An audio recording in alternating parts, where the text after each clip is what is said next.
Hello, everyone, and welcome to another fabulous Tuesday. This is going to be a treat because last night and this morning I was building the decks that we're going to play. Mm-hmm. And by building, I mean putting the cards together. You sent me some deck lists for some of these. Some online, some tweaked. It took me back. It took me back to about 2 years ago now, which Crucible War had just come out. Mm-hmm. Tell me a story. Yeah. Weave me a tale. Weave you a tale. So at that time, I was working, we were working collectively from about 3.5 boxes of Welcome to Wraith, because we were unboxing and doing sealed on stream with my one case that we had. Yeah. And case cost about $20 at the time. Yeah, actually it was free. You bought the case and you got promos that were worth more than the boxes, you know what I mean? It was negative profitable. It was just crazy times. Anyways, so when I was doing this deck building, it was really crazy because I pulled up, I've been using a website called Fabrary. Mm-hmm. It's like a library, but Fab in front of it. Yeah. That's a deck builder. Yeah. And I really dig it because I don't know how to say what it is, but there's the hypo something calculator. Hypergeometric? That one? Yeah, that one. Yeah. I know it when I hear it. Hypergeometric, I think. It's built into the deck builder. So you do the deck builder, you go to the stats page, it's there, and you hit Oh, that's nice. It's really cool. Anyways, I've been digging that website.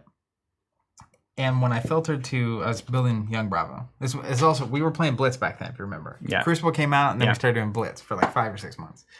But I filtered to just the cards I could put in the deck. And those cards literally could fit on a single screen. Like that list. Isn't that nice? Which is cool because we're doing the commoner format. Which we haven't really ever explored. Dude, so let's talk about commoner a little bit. So for a long time, there was kind of the universal outcry, I would say, from a significant chunk of the community that is, all right, so we got classic constructed. What does classic even mean in that context? I mean, there's no... What are the kind of constructed is there? It's just constructed, classic in what sense, That's right? what you'd expect. It's classic constructed. It's classic. Then we somehow kind of wrangled ourselves into the Blitz format. That happened when the pandemic was going on. It felt like a reaction to the fact that people were playing certainly online a little bit more, but then also that it was hard to get cards. Yeah. So Blitz was like, well, hey, we're going to give people a format where you don't need as many cards because we don't want people to not play the game. So we have the stuff, we have the cards, and here we go. And when they announced Blitz as a part of the World Championship recently, that article got floated, the announcement article that was like, here's the Blitz format. So was it really a response to that? Like we need... Yeah, part of it was like pandemic, people can't get cards. Oh. This is an introductory format. It's quicker. Well, it's basically the article. And like even then it was like...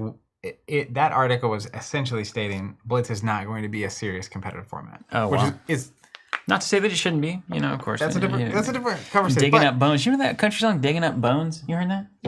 Casey Musgraves? It's not Casey Musgraves, no. Just kidding. Unless she had a real different tone back then.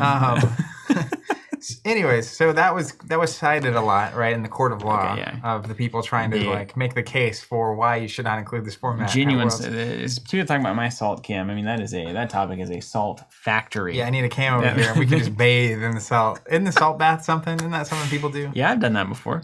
Yeah, you put the... Anyways... I guess bath salts, literally, although now I associate it with... I will say at the eating time... the flesh of other Blitz humans. was super fun.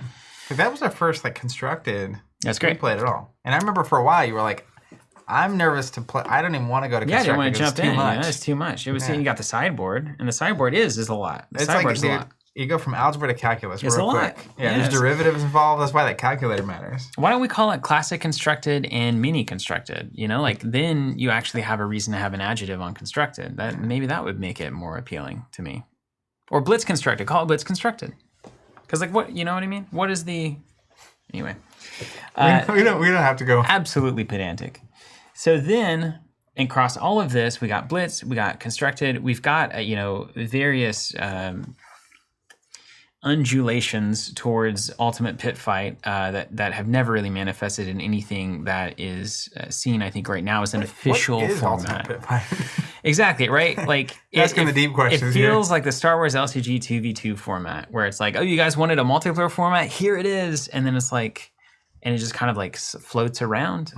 But it's not really a significant part of the player base that kind of engaging with it, as far as I can tell. Maybe there are those players in a lot of places playing at home, just not saying anything about it.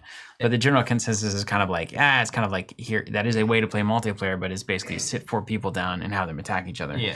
Which is, and then has worked for Commander, I suppose, over many years. Is it also Young Heroes? I think so. It's even funnier. Yeah. Like now 3 people can kill you on turn 1. Yeah. Or maybe it is. But yeah, so you got that format. But then across all of this is like, okay, we get it. But then like our common complaint about Blitz has been it's just constructed. It's just fast constructed. But you still need the legendary equipment. You still need all of your fancy cards to play it. And so there was really a demand, I think, for a format that was actually approachable, that was actually a little more casual in terms of the cost to enter. It didn't need to go out and buy thousands of dollars in singles. You know, it's more approachable. The deck building's easier. Like you said, you have a smaller catalog to work from. You probably have all of the common cards if you buy a booster box or 2 of the set. And you could buy singles for all the cards in a commoner deck for like $5. Yep. I totally. I bet you these decks are all under $20. That Azalea deck, I think you can, if you buy that one, they'll give you money. Is it kind of like those early alpha boxes? Yeah. They will actually say, pay you to take the product? It costs us more to store these cards that nobody's ever going to use than to just send them to you for free. Can you imagine if I could just take a time machine back to about 2 years and 3 months ago? I'd be like, Zach, buy all of it. Yeah, you know. Buy all of it. Go ahead and send me that message on, you know, like Elon Musk and Bitcoin for a while as well while you're at it, you know, like 10 years ago. No, I don't want nothing to do with that. I don't care how much money is involved. That said, I could make money on back others. to 97, the difference is that in 1997, I didn't have any money to buy Apple stock. Right. So I couldn't go back and be like, yo, go hustle, make some money, and put it in the stock market. I didn't even know what the stock market was in 97. I mean, if you had like if you had $50, I knew you were spending $50 on Pokemon cards. When I was in your allowance or something, you know, I cut the hedge for grandma, whatever it was. I definitely had Pokemon cards. So you got like 20 to 50, which is a certain investment. If you had perfect knowledge, you could turn that 50 into like $1 million in like, you know, a couple weeks for sure, right? If 50 turns into, you got transaction fees you got to worry about, so you know, just more money. Things and putting things and shorts that and works. Puts and end rounds and like 12-year-old walking to a rotations. Yeah, right. I want to put these $40. I'll put these 40 on this penny stock. I'm just saying, when I was signing up for my subscription for Crucible of War, I could have signed up for any number. Not any number, but like I could have signed up for a lot, and I didn't. Yeah, well, which is a perfect pivot. I think that's all of us. That you should be signed up for subscription right now for Flesh and Blood if you're not. Totally. Spots are available. I will. Lowered it to map just about a month ago, weeks ago. Map changed. I don't know. Oh, and then the map changed, but it's still the lowest possible advertisable price. So you can't argue with that, right? What are you gonna do? Find it cheaper?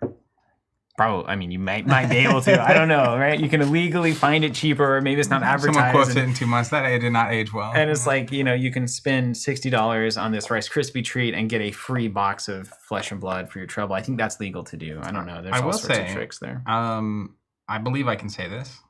I had it confirmed this morning via email that in Dynasty. Hang on. Wait a minute. What did you say? What are you about to say? Are you about to get our license to sell revoked? No. You ready? I had to confirm this morning via email that the Marvel version of the Legendary Emperor is actually 1 in 10,000 boxes. Oh wow! Yeah, crazy. I thought you were talking about like you're talking about Magneto or what? Like so Marvel. So like the rarity, the Marvel rarity. No, the Marvel rarity. So let's just say 100,000 boxes get printed.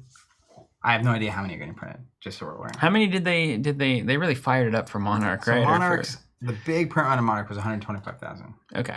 So at that rate, there would be 12.5 Marvel Emperors. That's not right, is it? 10,000? Yeah. Oh, no. Oh, no. I need a video of that. Steven's brain just broke. So here's the thing. I've seen people that don't like this, but it's just the Marvel version, right? So it's going to be a legendary. How can you not like it? I mean, it's a playable card. I mean, you can play the non-Marvel version, right? That's what I'm saying. It's like aesthetics, man. Bring it on. 2.0, Fab 2.0 was such a smart pivot because they are increasing player access to cards. Wait, is it packs or boxes? 10,000 I packs. think it's boxes. Did they say boxes? You gotta look it up. Was it? Wait, that? you confirmed that via email? I got it confirmed via email. That's a very I'll weird send way it to more. say that. You like got a weird thing you're Yeah, working 10,000 packs. 10,000 packs. Okay, 10,000 packs. Let me do the 10,000 math on packs. that. 10,000 packs. I mean, Ooh, it's like 12. that is 1 in every 416 boxes. So that is a lot more of them. Okay, so math that out to let's say 100,000 boxes get printed. I mean, I guess it's pretty easy to do in your head, technically. Not while we're live. 410. 240 copies of this card. So let's just assume at 120. Let's assume 250 of these cards in existence. Yeah, I mean, I do not think they're printing at Monarch levels. Yeah, I don't think so either. So I'm gonna guess there's under 200 of this card in existence. That's amazing. Yeah, so I love it because for most people it does not matter. It's the same thing with the legendary cold foils being harder to get. For most players, rainbow foil, cold foil is cool, but like rainbow foil is just fine.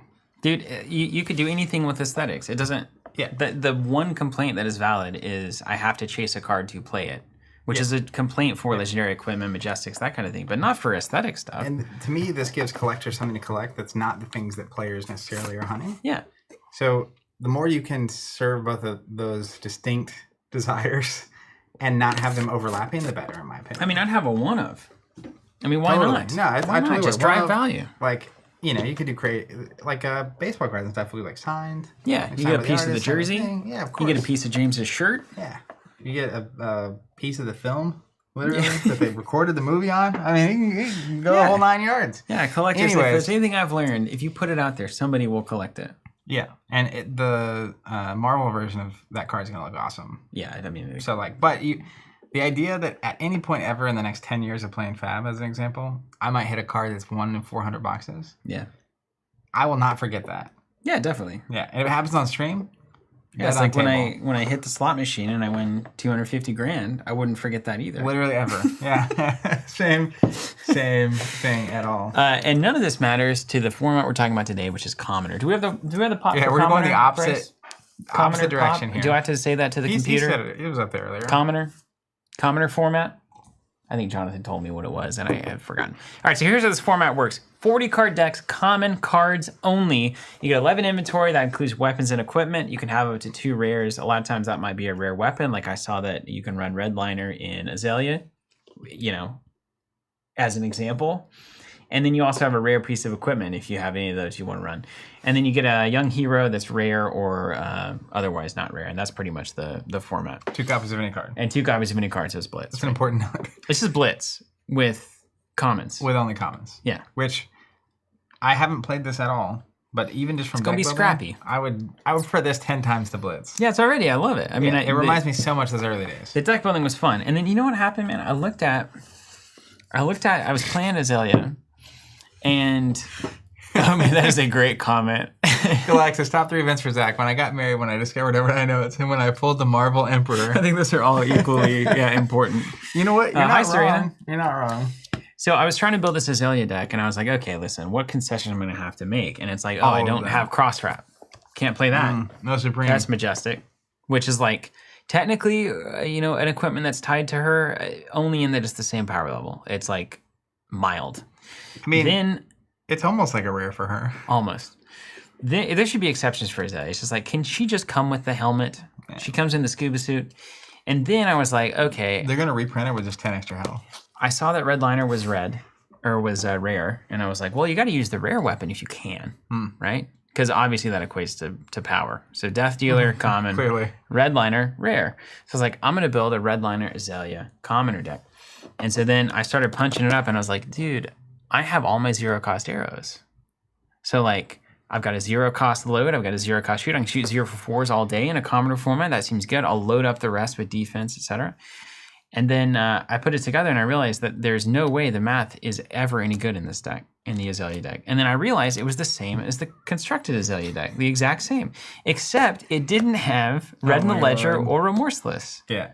Yeah, the things that are sort of the payoff for running Azalea. Yeah. So no matter what, you can't get away from bad math, even in commoner. which might be a disappointment to some people looking to flex some very bizarre heroes. But we do have very strange commoner decks built. Kano commoner has got to be the most insane thing ever, so I'm going to try that today. We've got a chain commoner deck built as well. Because why not? Because why not? That's a new play style that our Discord recommended those 2 heroes. So I might play those. You got Bravo built, I think. So we've got a triangle of power. And, we could throw Azalea on the table just to see. If you want to evaluate the way ice cream tastes, you start with vanilla. That's right. My gosh. You know what? Oh, man. It's not, I have to get over. I have to stop. Here, what? I'll even give it to you. Uh-oh, salt cam. I have to stop associating what Zach is playing with everything that's wrong with the game. That happens too often. I do it all the time. Because it's Zach who's the problem. It's not the hero. It's Zach. That's the problem here. So it's not that Guardians are the worst. I think they're the worst because you play them all the time. And they block, and they have all the best numbers, and they have better hit effects than Ranger, and they have armor for like 62 health. But not and all they do is swing their dumb weapon and wait for you to lose. But not in commoner, dude. I have 2 armor. That's right. Yeah. Nice. I do still have my trusty Anethos. Of course. But yes, best weapon in the game. It is different. Although, after playing enough against Oldhim, you realize that Bravo is really not a problem. Oldhim's a problem. Is that what you're saying? I'm not saying it's a problem. I'm just saying Bravo is definitely not a problem. He certainly seems more active than Oldhim. Yeah. Do you ever, of course, watching paint dry is more active. Red in the Ledger is they get 1 action? Yeah. It's funny now to think about that as like a power card, and then you just realize like Oldhim has hypothermia, a channel like Frigid. It's like that's basically the same thing. Mm-hmm.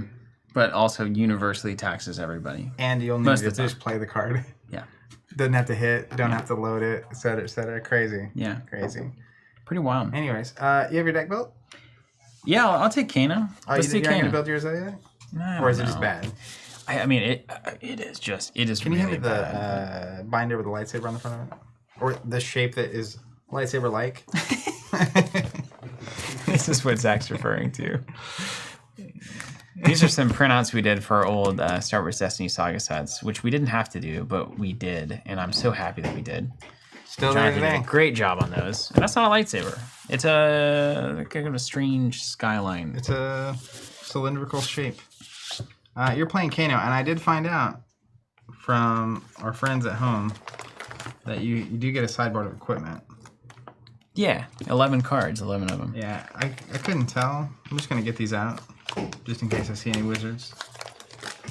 Did I? Oh, I don't get Tunic either if I do this as I think. I'm get that Blossom of Spring, though. That's a fine card. It's like a Tunic, if the game is fast enough. Yeah, so what you find is with this is that, you know what, let's just do it. Let's get into it for a second. I haven't built Azalea in a long time, and you know what is so fun? It's kind of like, well, it's really just like running into a wall over and over again, and I don't know why it is fun, but sometimes you think that maybe the wall won't be there, and then you have hope. You just gotta keep our eyes open, dude. And hope's fun. We love hope. All right. If you played enough events with Azalea, it's like the monkey... 1,000 monkeys, 1,000 typewriters. I don't think it is, actually.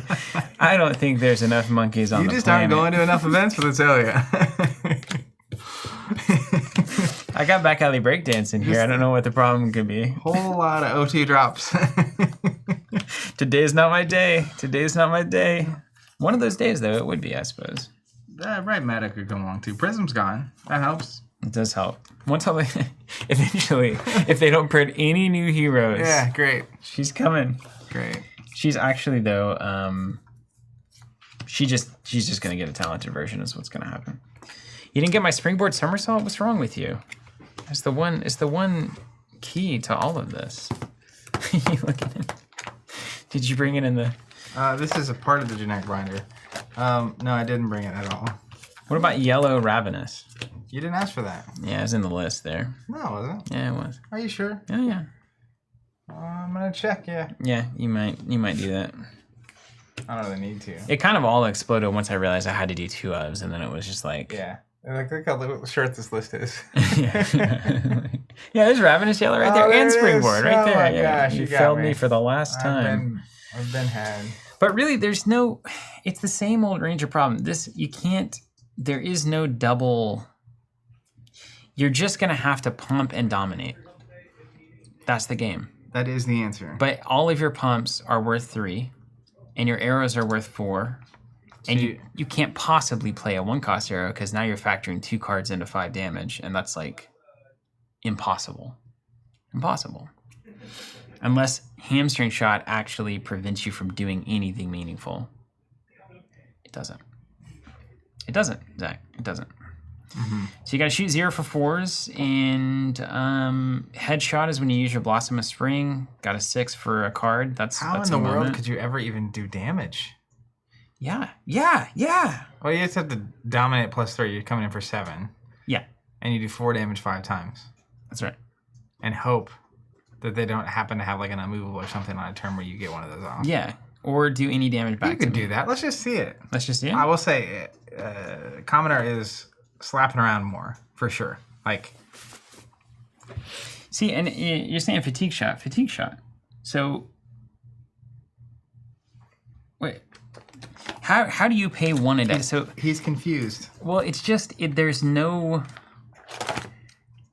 When you factor in a pitch card, every faction or every hero has ways to utilize those resources to continually generate value past the cost of those cards.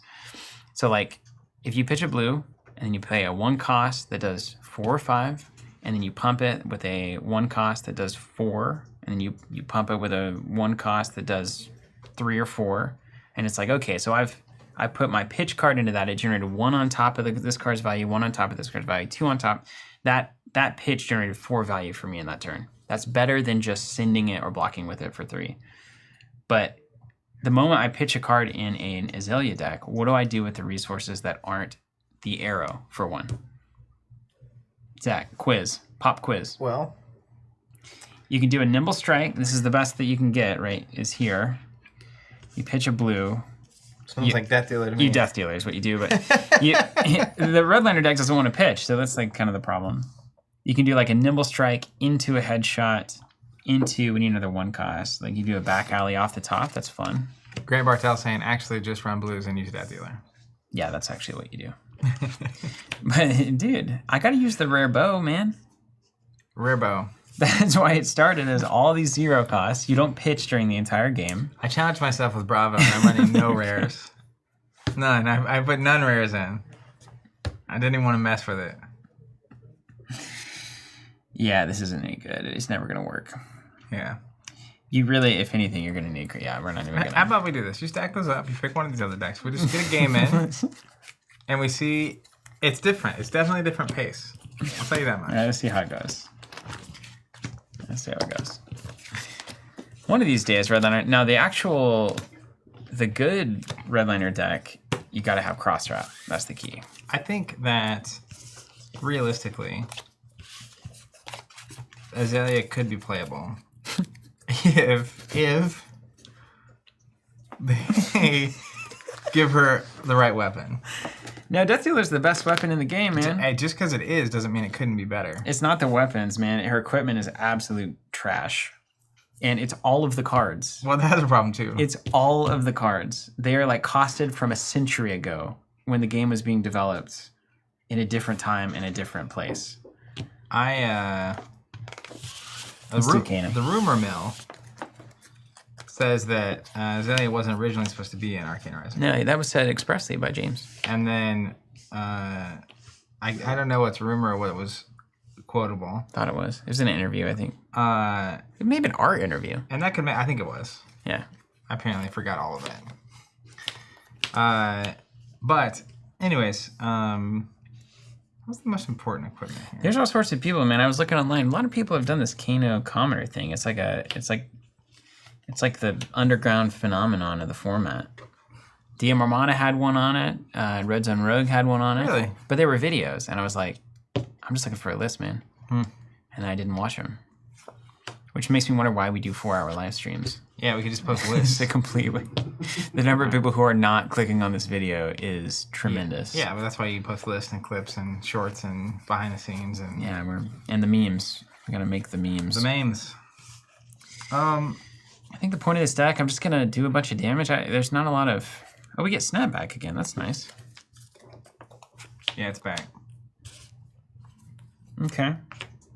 So I'm just going to play this like I know how. I'm going to keep my gauntlet.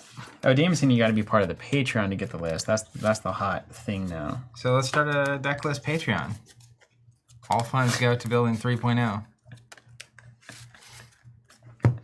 Done. Yeah, Ship dude, it. the new economy. Dude, no. Nobody takes risk except the customer. Can we do a poll real quick? Yeah, we can do a poll. I want to know how many people would sign up for a Patreon to get our deck list. Not mine. Our is a very ambitious term there. I haven't built a deck list worth anything ever in Flesh and People are all Blood. about your dark horses and when you were working on Azalea back in the day, I used They're to get that not text all winning. the time to our community. It was like, hey, is Steven having that deck list online? It's not about winning. It's about building heroes in an interesting Things way. have changed since then. Ethan came along and offers 1,000 Levia lists a day. Yeah. Azalea is just like it's a dead horse. He's on that 1,000 typewriter problem. That's right. I was right next to him at the Pro Tour when we were talking, and it was like, yeah, Leviathan's probably not going to win me the tournament, but I'm going to have fun doing it. And like, on the off chance I do win, it's like you become a legend. He's really good with Levia. He is really good with Leviathan. Super good. Start making those really weird tech plays. Brent says I would do Patreon for the sideboard notes, not the list. Yeah, Robert Carr, the questions that matter. Can you split it into Steven and Zach? It's like I've got like one Hey, you know Patreon what? and it's Alex Becker, and then the rest is like 20 to 50 on you. Oh my goodness. Well, it'd be fun. You could do some kind of like on-stream competition where it's like we're rivaling against each other to see who can get more people signed up for whatever. That would be actually. I mean, that would be cool. Yeah. But instead, we'll do it for free. Red versus blue, you know.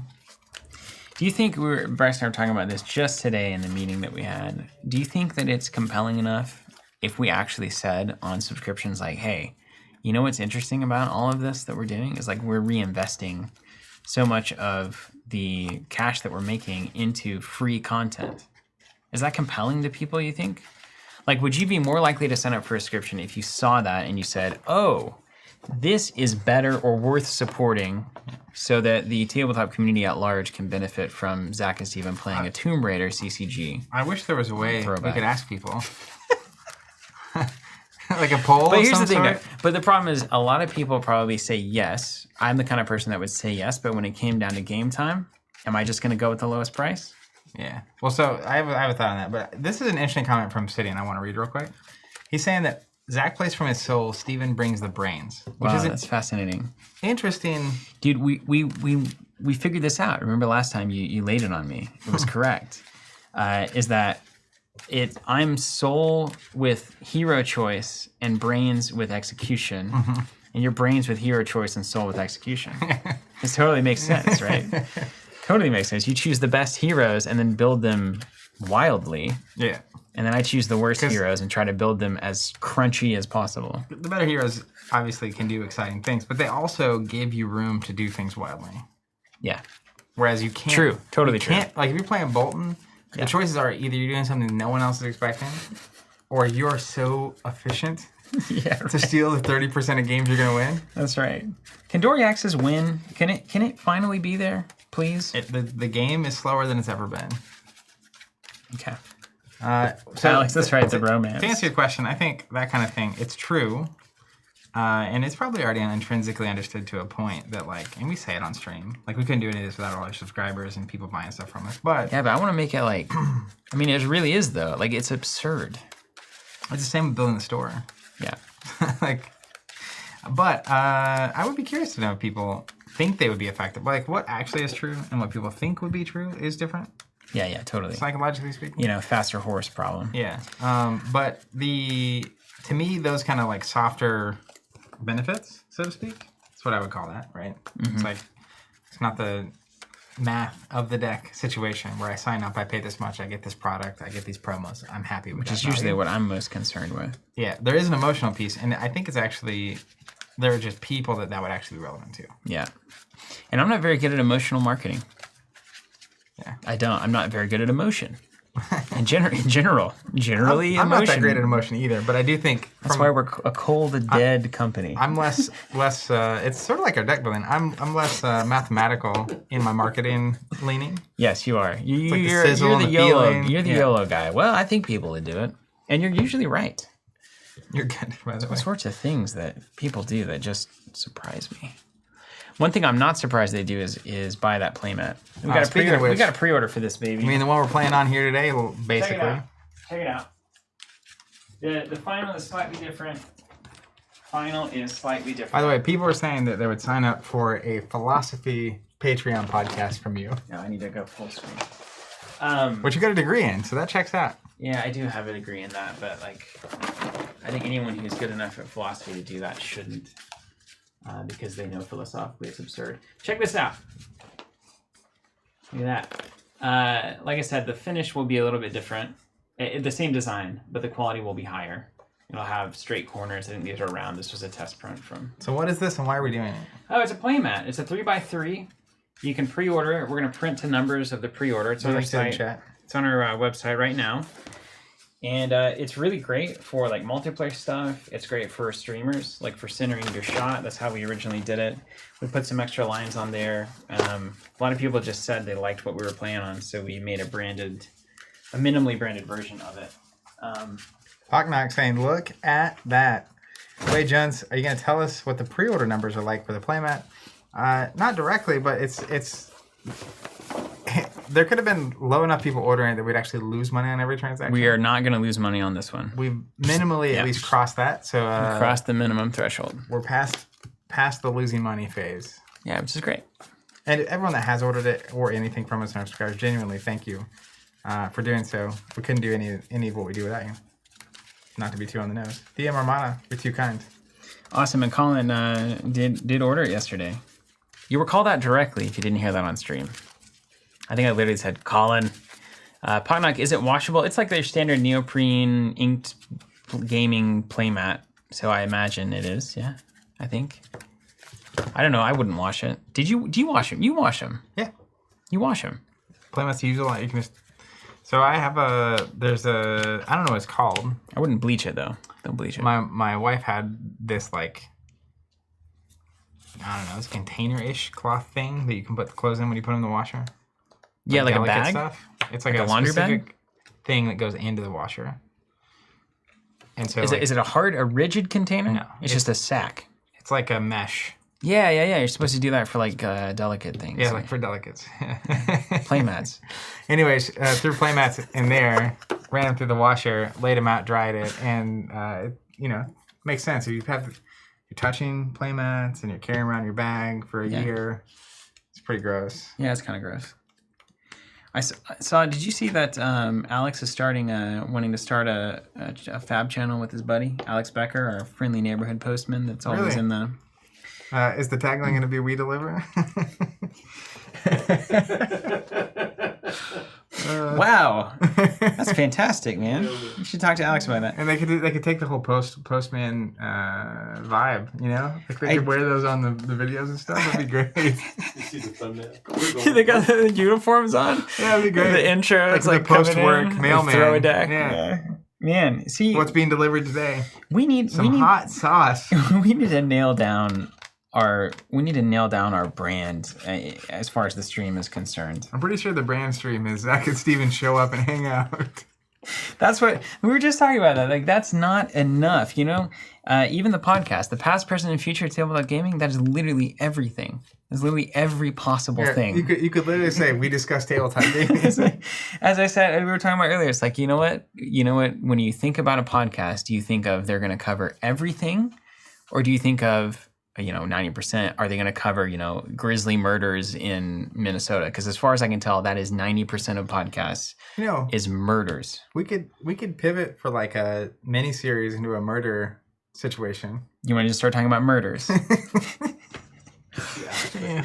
Or Taylor Swift. Past, present, and future of murders. What did you say about Alex Becker? He posted an emoji that's hilarious. I had... There was something that was posted about like what he should do because he asked, "What should I do?" Here it is. Check this out. Okay. Bach and I say we're like buddy comedy except with games. Look A at little bit of this. philosophy. Austin Ritt says to Alex the following. There was a gameplay channel in the style of the old Commander versus from Star City Games where it was 1 versus 1. There was a bit of chit-chat, followed by solid gameplay with good banter we could hear, then an outro. Special effects weren't super crazy, just blown up cards. And I was like, that's our show. He's trying to make Alex do our exact show. Yeah. That's us. Yeah, that's us. Hey, Alex, we can't compete if you're he's in looking that for an poster intro, you can uniform. say, where we discuss the past, present, and future of Flesh and Blood TCG. Whose turn is it? My goodness. Here. You had a vibe on Even that for on. the podcast. What, 2? That is, what is that, 30? 30, even That's Steven. even, yeah. Richard has it here saying TC, talk murder and Taylor Swift. It's a guaranteed stormer. You had the vibe on the podcast. I think You're right, I had some ideas, yeah. the story angle of tabletop is really appealing. Okay, you have how much Nully over there? Nully 3. Yep, perfect for blues. You see. So this feels like... Okay. All right. So we're just going to have to think a little different. Think outside the box. We're going to think about commoner. Gyron saying you should do a podcast about the mysterious disappearances surrounding Boy Crazy. It's back there. I'm going to get that Joey Montana or whatever it is. You remember that? The ultra rare. That boy's name? That boy needs therapy. I think that might, I mean, yeah, I don't know. We might get reported. Who knows what could happen there. Alex Baker saying it would be funny to open every video with a different content creator's tagline. That would be funny. All right, what do I do here? So you can just pitch and prevent 3. So if I can't do more than 3 at once, we're kind of just going to be trading. You can pump with that staff though. You can pump it. Everything in my hand does 2 or less. Sounds delightful. And then I can destroy the robe to get a free peaky, basically. I can give go again. This is going to be a masterclass in Kano, let me tell you. This is actually probably a good way to learn Kano. Getting slammed by Bravo. Precisely. All right, I'm going to take a peek. What were our poll results? Can you tell us the results? Yeah, I pivoted a little bit. What? Over there playing jazz. We still need a Bryce cam. No. Can we do a poll? Who would you rather get deck sideboard notes from, Zach or Steven? Very close. 30% said Zach. Okay, that is Wow, close. that is way See? close. You're more popular than you think. Well, it just depends on what you're looking for. I mean, after like 1 month, people would be like, okay, we got the Briar notes. We don't need any more of this. Play something else. I could actually string something together here. Okay, so if we do pitch to, I don't know. I'm just going to take a peeky. Isn't that what you're supposed to do with Kano? Oh, yeah. Anytime you're uncertain. Just take a peeky. Let's take a peeky. Wise advice. And then what can happen with this card? You can either put it back on top or banish it and play it this turn as that runs. I'm going to banish it. I'm going to play it this turn. It's a red reverberate. Ooh, 3 damage coming at me, eh? Yeah. Hey, I got Canadian on it. Okay. All right. So hold on a second. Hold on a second. pumpy, Wait, pumpy this is mode? just in my banish pile. It's not Okay, on okay. That's not the chain there. Hypothetically, that would go under. If it deals damage, you can banish from your hand. It's probably going to cost 1 if you do play this turn. is the Honestly, nice it's thing. just nice to chill and watch you guys game. Very, very cool. Love to hear it. Okay, I'm going to pitch this blue. I'm going to activate the Crucible of Aether Weave. I'm going to hold priority and then pass priority. Mansant in the chat. Yeah. We got Ethan DM Ramad out himself. there. Mansant. It's just a who's who of content creators out there in the chat. Next thing is we're going to get Dante Delfico to comment. Where's Dante Del Frisco? He's working. Where's Brendan? Where's I think Brendan's still lost in Europe somewhere. who's that tall Australian? Tall Timmy? Yeah. I love Tall Timmy, dude. He's one of my favorite people. All right, here comes Reverberate for 4. What do you think about that? Why'd you do that? I meant to play my... I'm just kidding. At instant speed, if All you right, hold will. on. Let me load up my health tracker. Right. Hayden Dale. Did they do any good at the Pro Tour? Yeah, about 7-7-ish. Right with all the other all, best players. That's where all the pros are, I guess, right? Oh, man. It was a rough weekend, It's not about winning. It's really if you really have talent at this game, it's about perfectly threading the needle and having a perfectly equal record. So that's the real challenge of a tournament. I was tracking Brendan's record and constantly trying to get the result that would put me closer to being able to play against him. Right. You have to make some, like, I sacrificed my Pro Tour 2 performance. Yeah, but it was worth to make it. that happen. And it didn't. Yeah. It didn't happen today. All right. Bummer. I'll pay 3, take 1. Okay. So, ergo, I can banish something and potentially play it at instant speed as well. I got 1 floating, so it's just wasting a card because you're just going to pitch 3. If I have a blue. I need my own camera right now. Don't look. You got all blues, right? Yeah, so Bravo. Yeah, come on. I'm not going to do it then. One's enough. Bachnak, check out Kano. I scored cheating already. Right. That's more like it. I'm not going to do that Hey, because... that was a great start. 1 card for 1 damage. You got 40 cards, so you can do that. You can get that. I can't tell if you're like patronizing right now or if it's real. It is real. And you like... Hey, man. Are you making fun of me right now? The damage is 19 to 15, and I'm about to swing back with 4 cards. It's cool, man. It's good. It's a good opening. All right. Here's what I will do. I'm going to activate Bravo's ability. Paying 2. Pitching a red. And a blue. So I've got 2 floating. You did have a red. Oh, I just drew that up, yeah. Then I'm going to swing a hammer. Paying 3. 2 floating. Coming at you for 6 damage with an Ethos. 6 damage, he says. Mm-hmm.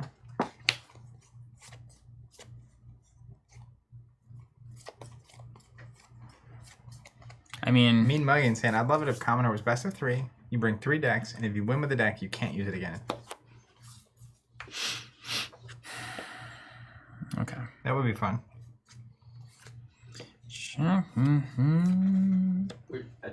I low-key think Bravo's got the best hero ability in the game. This? Yeah. Really? Why do you think that? I mean, it seals it, right? Game ender. It is a game ender. I'm going to block 6. I may run... I'm probably going to run out of cards this game. That's how Bravo wins. We're just going to find out if that happens or not. I'll pass. Okay. Arsenal. We'll see what happens if that's the case. Where'd my staff go? He pitched it, or he discarded it. Golly. Sideboard note. Here's your sideboard notes. Keep your equipment on the table. Crucible. Pitch that yellow Reaver. 1 floating. Scalding Rain coming at you for 5. Oh, don't you see? You'll have that all red hand this game. It can definitely happen. Couple of sink belows.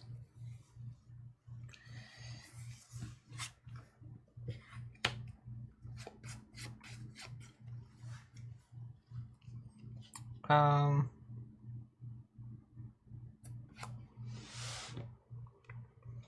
pay 3. Take 2. Yeah, hard choice there, huh? It is, actually. For reasons I will not disclose. Alright, over to me. Yeah. I'm going to pay...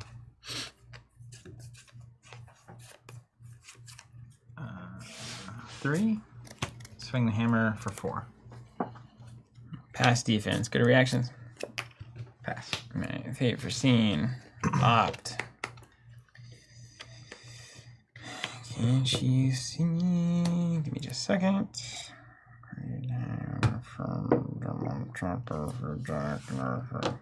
That's blue index here is actually pretty good. Huh. But I could also just pitch it here. Setting up that in-game pitch stack, right? That is what we're supposed to be doing, yes. It's not, literally not even a concern right now, man. Just put it on the bottom and figure it out later. There's something down there. I'm certain. All right, I'll pass to end of turn. Yeah. Am I good? You did it, yeah. You could technically do your ability and stuff. I just made sure. Yeah, not now. Are there attack actions in this deck? Did you happen to know that? I have no idea. When you pulled them, did you look at them? Wasn't paying attention at all. Okay. Well, let's just kind of YOLO some business here. Let's pitch here to play a blue foresight from the arsenal. Next attack is +1, and we're gonna opt 2. Interesting. I think it's there for the opting. Yeah.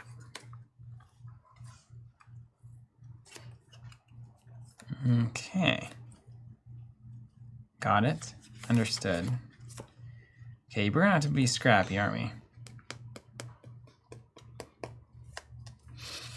Okay, these are not cards that we want right now. But doesn't it feel like the early days? Yeah, it does. Like when I was building the Bravo deck, I was genuinely sitting there having to fundamentally ask the question, how am I going to win? Yeah, I don't really know yet. I haven't had to really, like, you know that when you're building a deck right now in Constructed, but you have lots of ways to win. Yeah. Yeah. There's ways to do this correctly. Crucible and zap you for 4. But right now, I'm just going to try to do more than 3 damage every turn I can and see what happens. That is an option. Because, like, it's one thing to not even be good at Kano to begin with, and then to come into this pile. Trying to figure this out. I will think about my life. For 4? Yeah. Swing them all at once.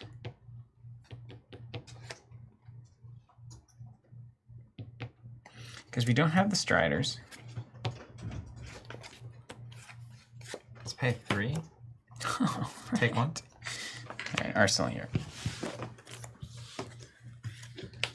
Take it easy. Robert's saying audio problems. Is that true? Can you hear me? No one else has said anything. Everything looks good on our end, so let us know if that's the case, though. Richard's saying clears a bell on my end, so we'll go with that one. All right, I will swing hammer for 4. Hammy for 4.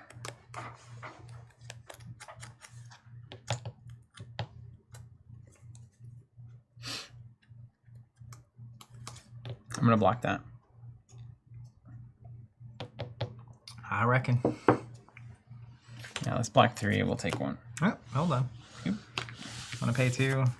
Blue pummel. There's a blue pummel. +2, and then +2 because I now have 3 cautious over here. Nice. That's the play you should have to look out for, right? It's the old school 8 damage. So 8 minus 3, and then I discard 1. That only is on attack actions. Oh, great. So it's just 8 minus 3. So I take 5. Yep. And I don't discard. Acceptable. Value is in the house. We got him. You got me. I was looking at all these wizard cards. Yeah, I had to work to get that damage in. Okay. So let's go Crucible. Resolve that. Stop it. We'll pitch a blue for that. And then technically priority passes to you and you pass it back unless you have instants to play. You good? And then we'll play a Scalding Rain, maintaining priority. Ooh. This is going to get the +1. Watch my head spin. And then we'll pay 1 to throw a Snapback right on top of there. 3 Arcane to you as an instant, and then 5 coming after that. All right. Let's pay 3, take 2. On the Snapback. Or pay 3, don't take any on the Snapback. We'll go back to that. Sure. And then I will take, I just took 2. So I'll just take all 5 of this. All right, great. 3 more. Down to 11. No damage is free, as they say. That's right. Sean saying, OMG, clear resolution. Go YouTube. Yeah, it looks so much better on Twitch. We like troubleshoot. I don't think you can say that.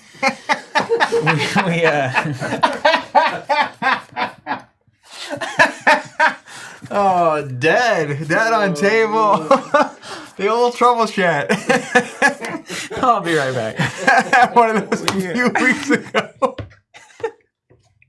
Yeah, you eat too many croissants there, friend. All that red meat and the croissants. Too much boof. We troubleshooted a lot revolving around the YouTube quality we were seeing, and then it was like... Couldn't you say troubleshot? It's YouTube. Yeah, troubleshot. I think it's Shot was an interesting choice there. Yeah, it wasn't exactly the ideal. Yeah. All right, sorry. Was though. Yeah, I guess it was, yeah. I think...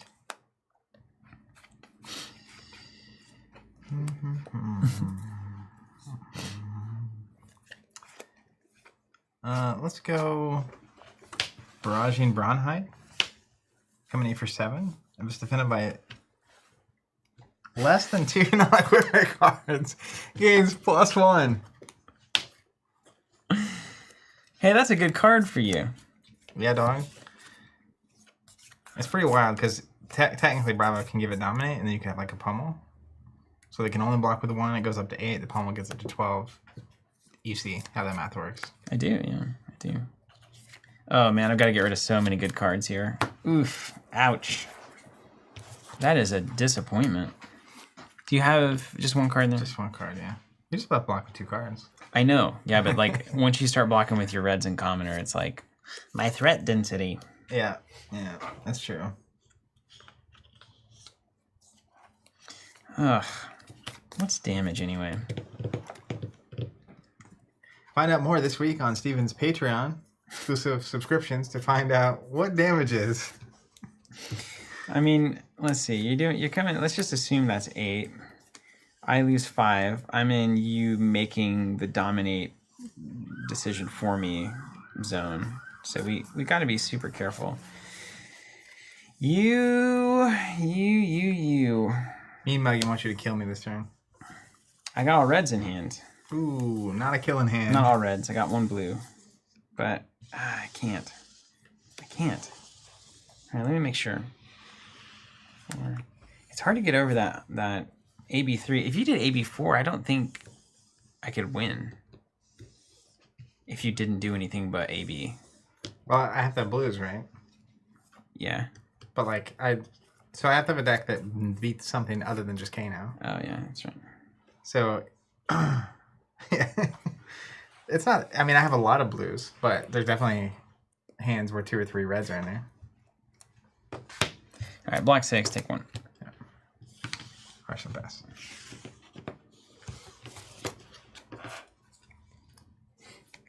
Amiona. There's 1 pixel of white at the very top right corner, and it's ruining my life. Where? Top right corner, what? Is it on your screen? It's not on our monitor. You see it? Yeah. What is that? Is it the picture-in-picture thing having a weird time of it? No, it's like right there when Zach moves his hand out of the way. Just from the map? I don't know. Where's that? Oh, it's just because, here, I'll watch. Modern problems require modern solutions. Is it gone now? It'll take a second for the stream to catch up. Yeah, there's a slight delay. But I think it's just an optical illusion. Black Max saying he's not seen it on Twitch. Yeah, there it goes. Yeah, it was literally just the difference between the mat and the wood or something. All right, coming back at you. Crucible Foreboding. It's going to opt me 1. Do I want this? 4 damage coming at you. 4.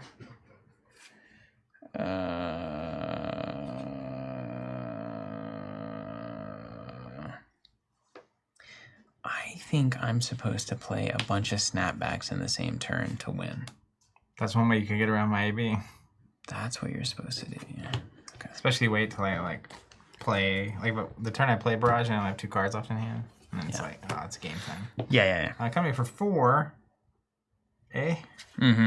Prevent 3, take 1. Yeah, we'll do this again. I like this. Playing the Okino Grinder right now. Probably one of the harder matchups for Volcano, to be honest. Everything that I play into Bravo is one of the hardest matchups for me. So whatever that means. Let's go Cartilage Crush for 7. Red Cartilage Crush. I'm supposed to play cards, dude. If it deals 4 or more, your first thing next turn costs you 1 extra.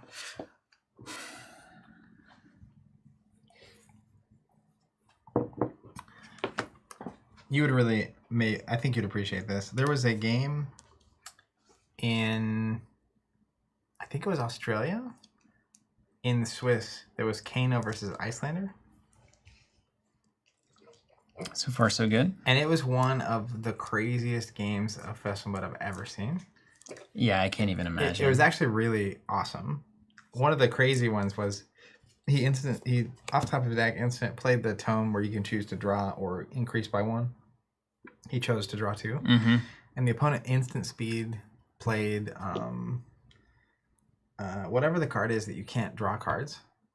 There's a channel dark. What is that card called? Channel Bleak Expanse. There it is. And so you played the tome, Channel Bleak Expanse, so now you can't draw. And so it just shut down that moment, and it was like awesome. That is super cool. Yeah. They're like playing wizard games. It's wizard stuff. I froze your books. See? Can't read your spells. Eat it. I froze your books. Okay, so what do we care about 2 cards out of your hand? Very little, right? Very little. Kano's ability is like dead to me right now. It's not built for that. I think it's only built for it if you get to second cycle. It's a different kind of game we're playing here. Yeah. Sure. Wait, do you have pummel money and stuff? Oh, yeah, I could totally pummel money. Stupid. Welcome to Wraith, baby. So stupid. Oh my gosh. It's the little things. Okay, yeah. You just gotta have it. I'm going here. Blocking 4. Taking 3. It could be worse. I'm gonna blue pummel. Mm-hmm. So we're gonna go up to 9. So take 5 and discard. Yep, your choice.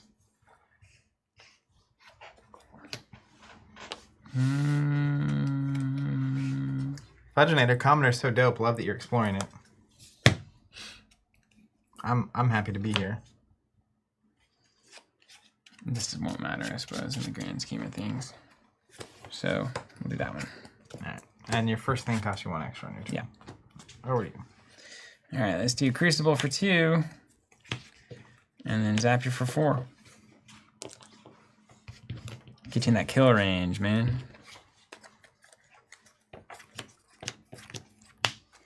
Let's pay 3. Take 1. All right, look at that. You had a yellow pummel too. Mm-hmm. Woo! Woo. Oh. And I don't have instant speed boots, so I gotta think about Kano differently. Yeah, I really don't kill you on your turn, unless you overextend in a big way. Yeah, which you could do, and we'd be excited about. And if you really do something crazy,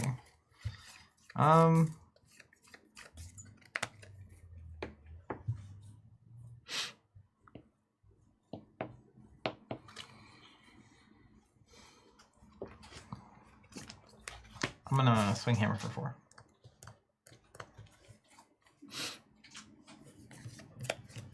Perfect lethal. I set this up 4 turns ago. I'll pass defense and go to reactions. You got any reaction? I'll pass for now. All right, it'll be Fate Foreseen. Yeah. Resolving. Okay. One of my favorite things right now is this is my discard pile. Yeah. Because, you know, hammer time. Yeah. Yeah, you cover that up. I'll pass. Okay.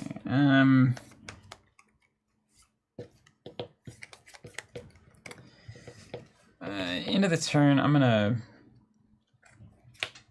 use Kano. Mm-hmm.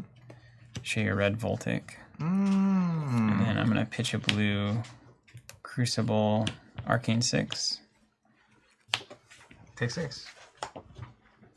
Great. We love it.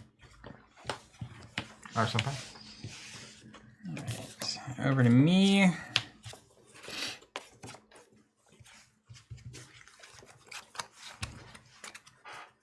We're going to play this here, blue indexing from the arsenal there.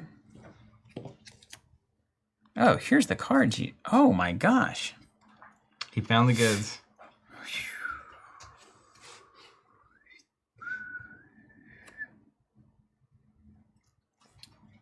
Okay. These cards are the cards that I've been needing, man.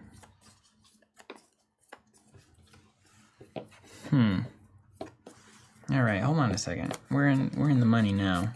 We're in the thinkies. Okay, we could do 4, 5.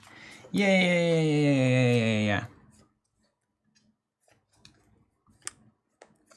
Okay. All right. Indeed. So, our issue is that this is not instant. So to do Kano isn't instant. That's great. But the Robe of Rapture is not an instant. No! It's fine. It's fine. Everything's fine. Everything's totally fine.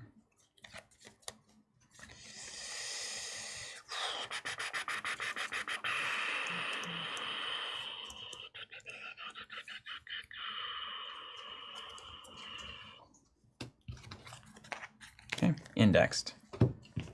Those in the arsenal. Pass it back to you. Start my turn to click my tunic. Just kidding. Oh. And watch out. Better not cry.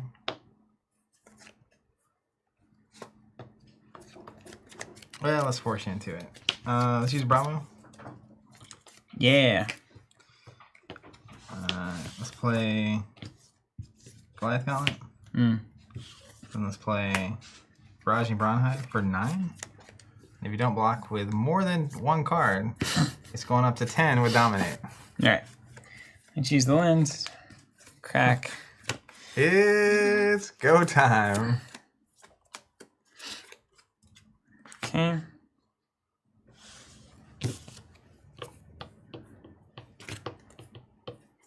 Okay.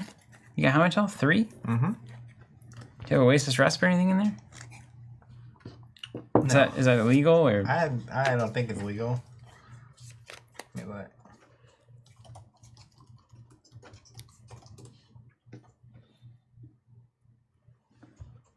It's totally legal. All right. We'll instant Kano, shoot your red Voltic, and then we'll staff Voltic for 6. Dead. Yeah, that's right. What's up, Kano? See, look, you had Who's nothing to worry about laughing that whole time. now? That whole time. Didn't even have to use the robe. Stayed clothed. No boots, no robe. Look at that. You want to do it again? Yeah, of course. Let's do it again. Rematch. Told you I'd have red hands. Rematch. Yeah. The turn before I also had 1 blue, 2 reds. And it's like, ooh. Just got to smell it. All right, I think I know more about what I'm supposed to do now. Win. Yeah, those red Voltics are good. I feel like I'm playing that Icelander Blitz deck that I had a long time ago. We were training for that team event. You were thinking about playing Icelander. Yeah. You remember whenever... twice in a row Coles got bamboozled by that giant wounded bull or whatever? He didn't block it. And then he came at me for like 15 and then I killed him on his turn. It happened twice. And then you and I were both like, have you tried blocking the wounded bull? And then he was like, oh no, yeah, I guess I'll try that. And then he blocked it and it was like not even close. Yeah, like not even close to a win. It's like, dude, you know that you can Not just lose. block it, right? Weird. Who went first that game? Yeah, I did. Yeah, I did. Yeah, I did. I do like deep blue there. I think me and my deep blue Spellfire would be fine. I think deep blue a lot. But it costs you a card, right? Yeah. The deep blue. Yeah. Robe gives you a free Kano trigger on your turn. And I think it's just more common. Which is particularly good if you have out 2. Like a helmet. Yeah, you just do a little more on your turn business. You just gotta play it a little different. All right, let's. I guess you could while out here. You know what I mean? That's right. Kano is nothing if not Nick Cannon. Isn't he the Wiling Out guy? Hmm? Doesn't he have a storied history or past? Isn't he married to like Mariah or something? Yeah, I think so. Nailed it. Nailed it, indeed. Let's trigger Bravo. And then let's play Cartilage Crash for 7 with Dominate. You have 1 card in hand. 1 card in hand, 1 resource flood. What happens if it hits me? If it does 4 or more, your first thing next round costs 1 extra. Is it dominated? Dominate, yeah. That's what the token is about. And it's just 7. Just 7. I just love this hand. It's so clean, man. It's such a clean hand. Why is this game so hard? Why is it so hard all the time to play this game? It's just a million great decisions all at once. One option. You can play better cards. I just lost, so I gotta be cheeky. Yeah. So, I should not use armor and only block with 1 card on the first turn, but we're gonna try it, I think. It's just so pretty. It's so pretty. All right, let's see how this goes. Let's do this. Take 3. You got it. It's so bad. Fast It's in just face. strictly wrong. But you gotta play it to see it, right? We about to find out. You gotta play it to see Like it. these games are semi-short. Yeah. So we'll go Crucible, pitch this here blue, and then we'll play a Reverberate, doing 4 Arcane. If it hits, I can banish something with less than the con. It's gonna be 1 probably. Well, let me tell you. Pay 3, take 1. All right, and then we'll banish Scalding Rain, and we'll send that at you for 4 Arcane.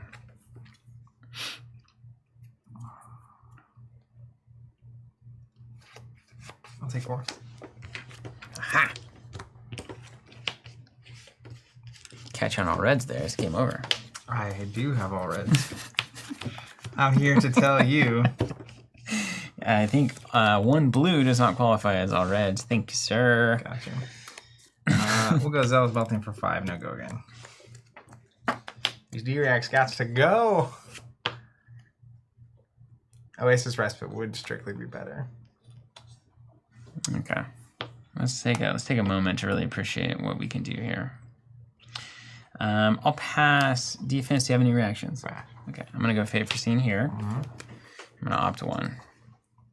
I'm gonna opt that down. Yep.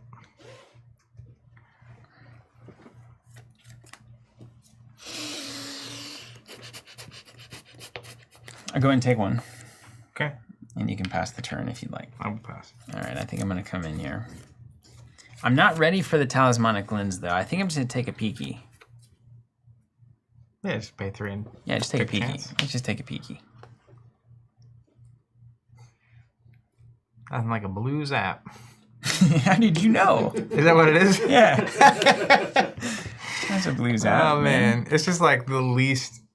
It's fine. 0 for 1 is fine. It'll be easy. But I know that face. Yeah, your question there is like, do you go ahead and just take Crucible Zap for 2 here, or do you crank another blue into this to see if you can do better?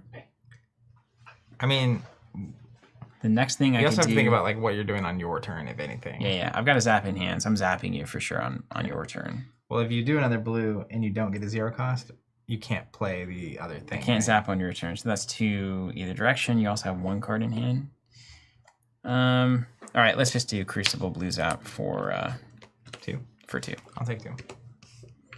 Maybe I should have used the thing there. I think your line's fine. Use the lens. And then on my turn, I will zap you for 2 damage. Frank, this is a good question. Saying, can someone help me with the Fab subscription box pricing as it's the first time I'm doing it? The email talks about MAP pricing, but the description on the website says MSRP. Does it really? It should not say that. It's MAP. So the Fab booster box subscription is MAP. Free shipping at 3 boxes, right? Yeah. And an exclusive promo with every box sent through the subscription. I'm so ready for the new platform. Yeah, we've been working for over a year. You got text on 20 a new different places.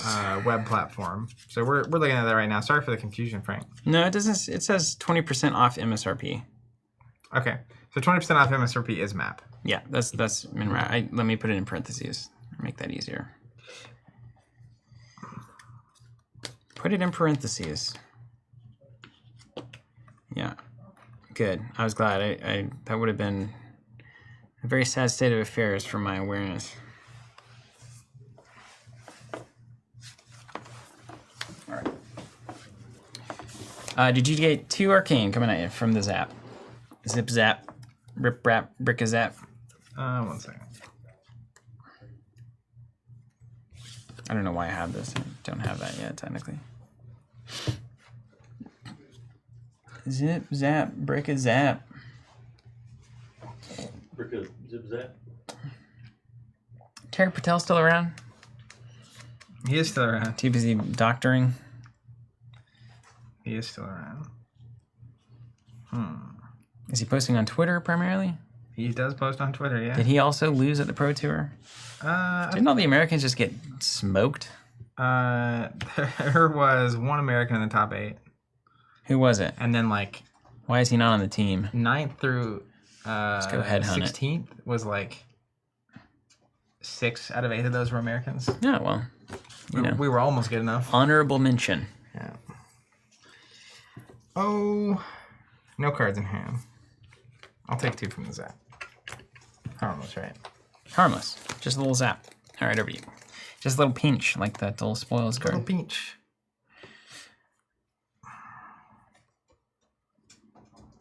It's just the right call.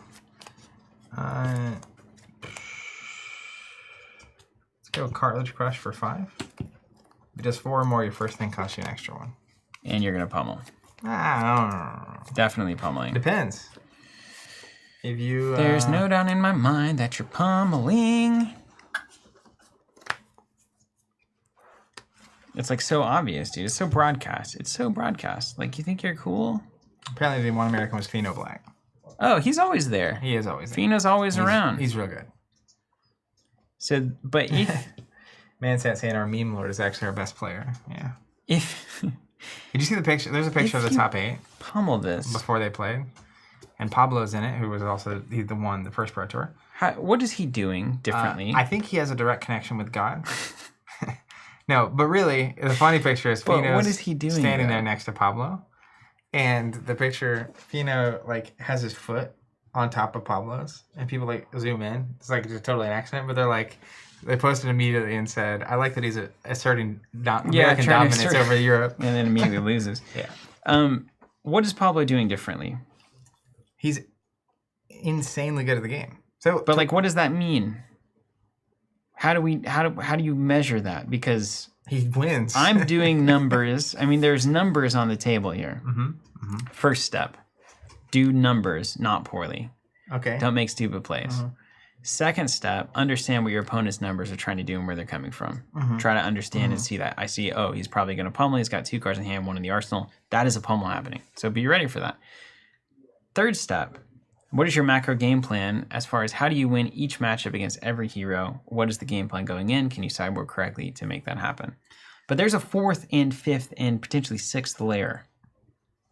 Mansat saying Pablo's humble. That's the difference. What are those layers? I think to do well at an event like that, right? We all know the skills have... But the luck thing doesn't matter. He's done it 8 times. I'm not going there. Okay. Where I'm going is that there's 6 rounds of draft, 8 rounds of constructed. So first off, you have to be really good at the draft portion. Get a draft. Because the draft, as I found out, can tank your entire tournament. That's right.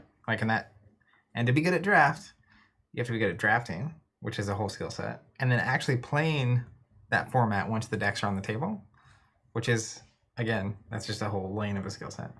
Then in constructed, you've got to bring the right deck, you've got to have the right sideboard, You've got to know how to sideboard, how to play when you're going first and second, and how to play when you're ahead, when you're behind, what's going on, macro strategy, against all the different heroes you might see. Yeah. And so there's a lot of choices involved, and you have to do it routinely and consistently. And it's very easy to make the wrong choice. Like, there was a moment, I almost lost a game, because I was sitting there, I had a Mount Heroic out, and I was talking to you about this, a Toma Harvest in hand, and a blue Burgeoning with a Mount Heroic on the table. My opponent is at like 5 health or something. So my two options at that point, I had to block with the other 2 cards. I can either play the Burgeoning for 7, sure, lethal, force at least 1 card out of my opponent's hand. If he only blocks with 1, he goes down to 1, I get Embodiment of Earth. Right. But that's what I'm doing. Or I can play Toma Harvest and draw 3 and untold potential. Bit of a YOLO, yeah. Bit of a YOLO, though. And in hindsight, I think the right choice was just to play the Burgeoning. Yeah. Like, more consistent. Whatever, I took the riskier path, it missed. It almost cost me the entire game. Mm-hmm. But players that are consistently doing well... You gotta be disciplined. Are disciplined, and also usually playing decks that don't require them to take those risks. He's playing Vis, though. He's got to have the Tome Arknight and stuff in there, right? No. No? No Sonata, no Tome of the Arknight. Oh my gosh, and he's winning the whole thing? He won the whole thing? Did he win the whole thing? No, he top 8. Okay. Yeah. Wow. Anyways, he's good. It's just fundies, he's consistently good. Why does everybody have such a hard time just playing the fundies? Because it's less fun, that's why. Okay, are we going to honor your pummel or not? That's a question for me. I'll tell you what we're going to do. Now, if you don't have the pummel here, it's very good for me. But we look at your discard pile. There are 2 cards there. We see a card in the arsenal. You've sent a Cartilage Crush instead of a Hammer Swing. You didn't block the Zap for 2 and instead held on to whatever's in your hand. If you're not playing the pummel here, I will leave. I'll go to Brahms. I'll go get Is that a guarantee? I'll go get an ice cream. I'll bring it back here. I'll give you a chocolate shake. I couldn't telegraph this move harder. Yeah. So, okay, then the question is, okay, that your opponent has pummel in hand. What do you do? Leah? Saying, hey guys, excited for League tonight. Enjoying the discussion. Awesome. One thing to note on the League, we have a Tuesday night Discord armory happening every Tuesday night. But we've made a change to that recently. Weird if it wasn't. Which is notable. Used to, you'd show up at 8. We'd have pairings posted at 8. You have to be at your table by 8:15. And that's when we clock your attendance. And if you participate in 3 out of 4 weeks, you get random participation promos from the Armory League. But now you can show up as soon as 7:45. There's a voice room where people can hang out and chat while they're waiting. And then pairings will go up promptly at 8 against someone who is also confirmed to be there. And you proceed to your room and play your game. And it just ensures people get pairings. And last week was the first week of it, and people really seemed to dig it. It was nice. Everyone had an opponent. Okay, we're going to honor... We're just going to assume... Yeah, this is what we're going to do. We're going to block for 3 here. Go to reactions. Oh, I'll pay to play a red pummel. The red one. Mm-hmm. Nice. Going up to 9. Okay. Let's pitch here. Let's take a peeky. Sure. Let's play Index Red at instant. The top 5, put 1 on the top. The rest go on bottom? Mm-hmm. I thought it was just opt 5. No. If it was opt 5, I think people would play that more. Yeah, you're probably right. Okay, and then we've got... Because like when they hit that either Spindle or whatever, it lets them opt for every damage they do, I think. Yeah. And they hit like 3, it's game shaking to have an opt 3. So opt 5 would probably get it done. Dr. Doak saying no ice cream for Steven. Yeah, I did pummel. Yeah, you did. Look, I can like set the bottom of my deck too. Look at this. Ooh, pitch deck. You gonna make it that long? Ooh, pitch deck.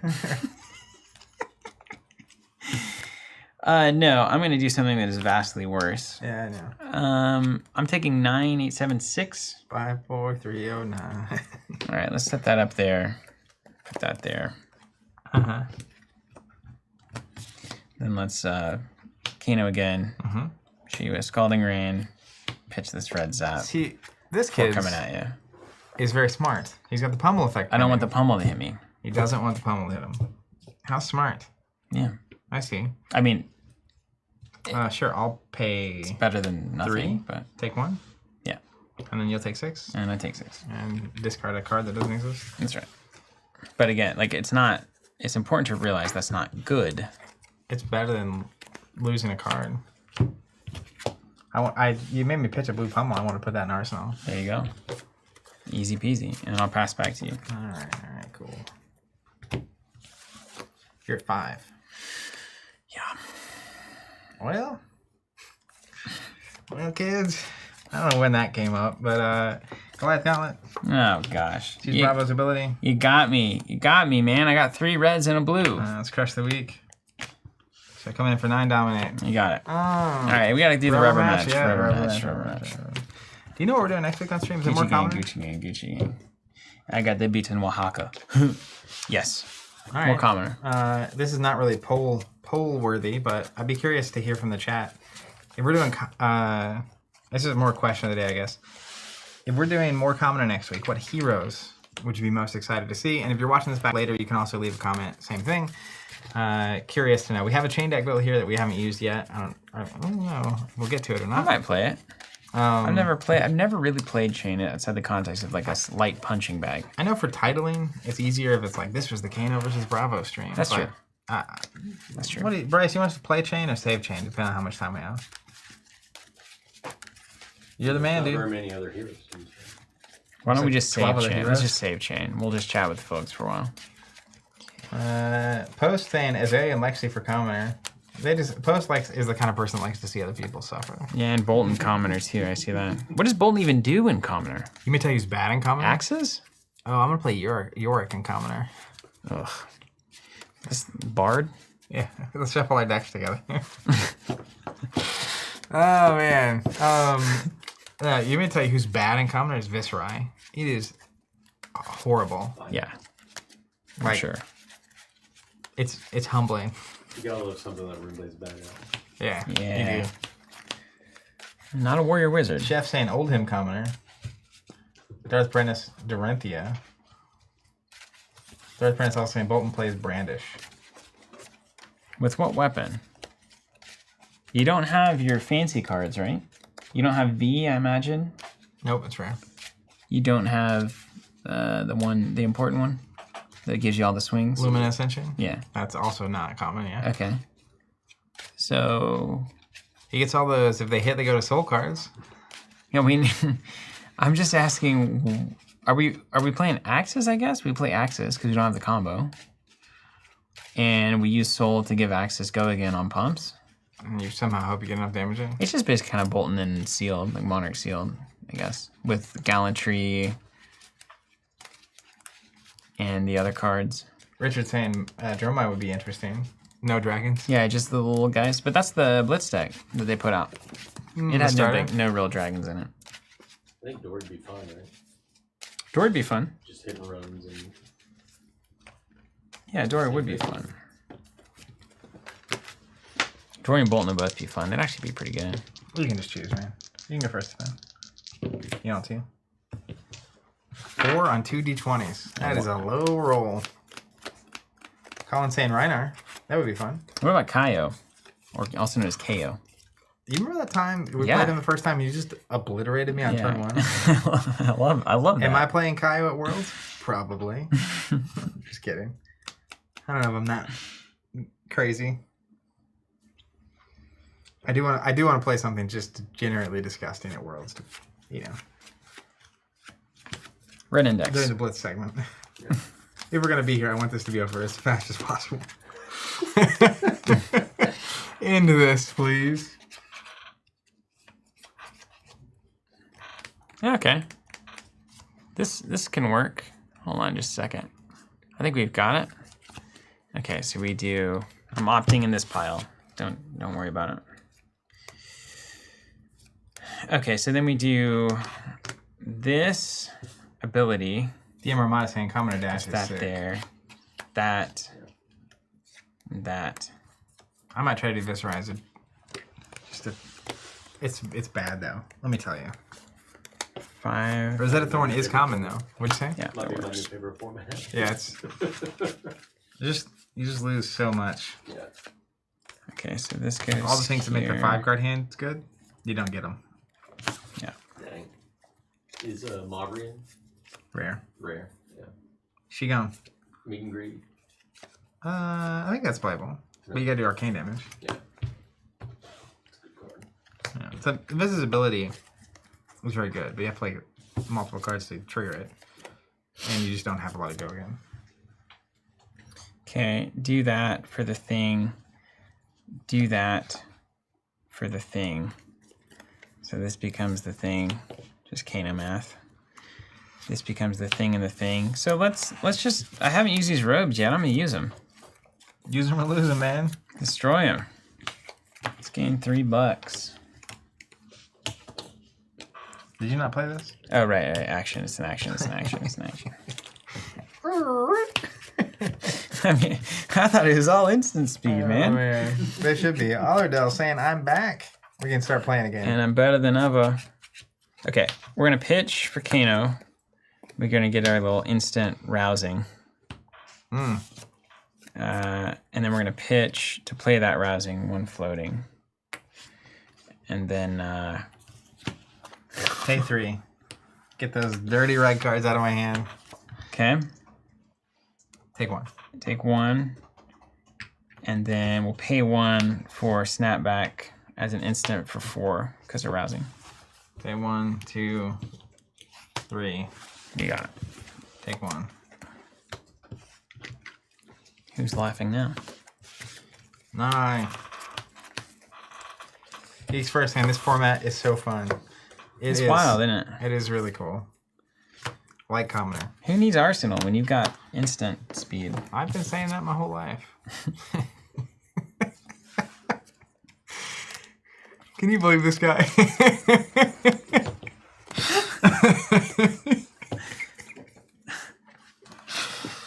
Oh man. Door's open. It's still getting hot in here. What does that even mean?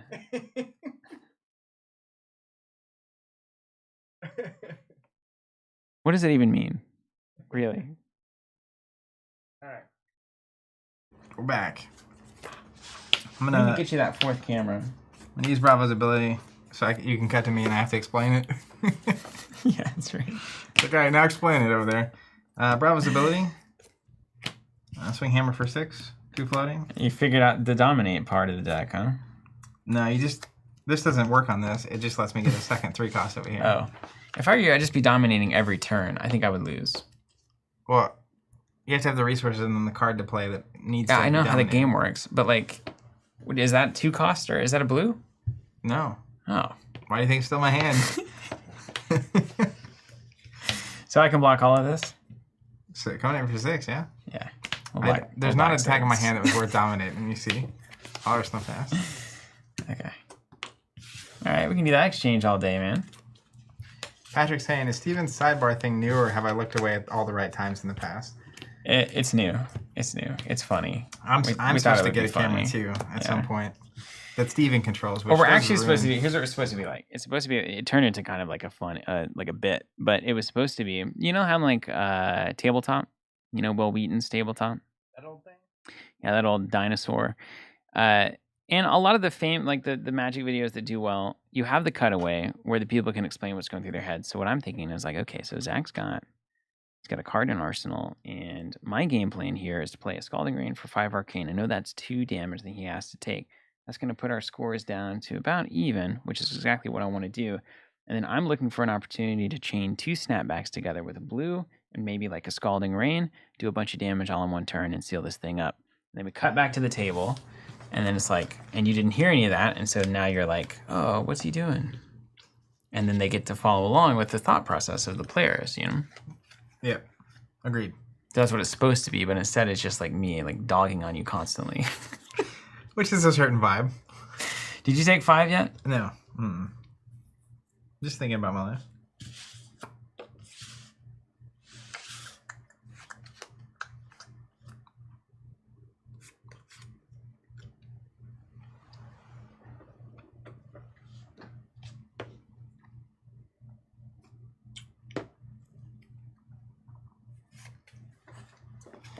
The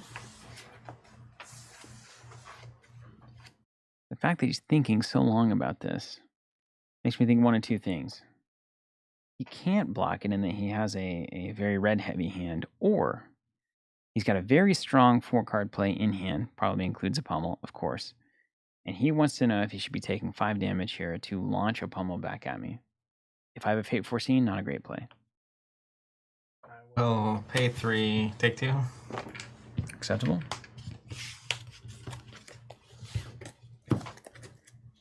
All right, we're about even.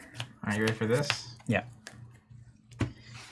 Pay 3, swing enough for 6. It was an all red hand. We called it. It's a razzle dazzler.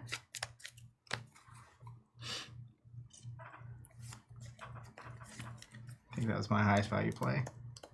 Yeah, I'm gonna talismanic here. Here we go. You gotta penalize me for being empty-handed. That's right. You can't come to the Fire Lord with nothing. He'll burn you. You can't really ask for a better. I could use a better hand though. Hey, look. Legend Story Studios, if you're out there, I just want... it's a new weekly segment we're doing, which is a reminder that you cannot print a Draconic Runeblade Viscerai soon enough. So just putting that out there, putting it into the, you know, either one. Either flare. Oh, God. What has happened? This has to be deep blue. It must change. Is that an instant ability? No, it's an action. But you don't... It has to go again. Yeah, cool. I need to... So you put a card under, and then it goes again. You see, you're not stuck on it being an What about action. the other one? Spellfire instant for 1 money? Yeah, but you can only do it on their turn. Like right now. That's what I need. That's what I need. I need to do something on your turn right That now. there, that's what I need. We need to take all the single pictures of fat cards like that with Zach. 3. Holding all the singles. Yeah. Oh, man. Yeah, just me holding the card like that. That's Dude. the whole catalog. I need 9 money right now. And I've got 7. It's a sad state of So affairs. Spellfire I'll lend wouldn't you a actually... couple. Wouldn't help either. Only 9 money? Hold on a second. There's something here. The thing I run into too is like actually getting a card out of your hand on the next turn. Like if it's just a red zap, you pitch a blue. I don't think that actually changes what you can do back to me. No. I think you soak a red zap. And it doesn't matter. The Guardian lines, right, are either 2 cards for 6 with a hammer. Yeah. Or usually I pitch a card to play a 3 cost. Yeah. And 2 cards left. So I only need those 2 cards if I'm pummeling. Yeah. I only need 1 of them if this is the pummel. Yeah, totally. So then I have a spare card. So what's the point of red zap? If the Runeblade curve is 1 card, 2 card, 3 card, 4 card, 5 card value, the Guardian is 1 card, 2 card, 3 card, 4 card, 5 card value. It's the opposite curve. Yeah. Okay. So we'll pay for the ability. We'll pay for the staff. We'll pay for the spell. And so then we can... Then we're just going to crack the robe and we're just going to come back at you. Yeah. Okay, let's do that. Okay. All right, so you're coming at me for 6. Yep. I think I'm going to block instead of cracking the robe. I'm going to block here. Okay. And then I'm going to pay to Kano. Do you have any, timing charts matter here? I don't care. Okay. No, I have no cards in hand. All right, we're going to show you a Voltic. Ooh. And then we're going to pitch yellow and red for Crucible Voltic for 6. I'll be taking 6. And then I'll take 3. Yeah. Fair enough. But I'm off turn, you know, I'm off tempo here. Kano things. All right, and then we stack the bottom. Good. Nice. There we go. Really like what you did there. My turn, I can take a YOLO off the top there for no reason. I know exactly what it is. For no I reason. couldn't pay it. Couldn't play it. Yeah, so it don't matter. But then I have a full hand, so what do you... What do you do? Alright. How much is your life? Weird way to ask that. 12. How much is your life? Strange. Okie dokie. Man, C isn't common or more fun than CC. Imagine I'm being in the fun. middle of northern France and you're in some convention center, you know, and you're just staring down at a 7-7 record playing. You've been practicing for hundreds of days at this, trying to be the best you can be. And instead, you could be, you know, sitting here, hanging out, playing some commoner, laughing, having a good time, enriching your life. I was having a good time. Questionable. I'll tell you what, though. That day, too, first round of Constructed, I'm on Briar getting to play into a Prism. I'm like, all right, things are looking up. Getting double Herald of Your Editions that I can't block on turn 1. That was a... He almost didn't come back from that one. Yeah, me and Cody had a good time either way, but like, it was like it was actually so bad it was comical, you know? Like it made it easier, but I was definitely at a bottom point of the tournament. Yeah. All right. I'm gonna play Yellow Zealous Belting. It's coming 8 for 4 with Go again because there's a card in my pitch that has greater attack than this. Wow, you're strung that one together. You got 2 in the thing, and that one can be pummeled. It sure can. I mean, it's just like, this is just a game of pummel, basically. There are 6 in my deck because it is a pummel format. It's a pummel format. Yeah. When you get simple, you get pummel. It's a pummel format, he says. Okay, so if you're me, how greedy are you? I think I'm very greedy. Don't look at that.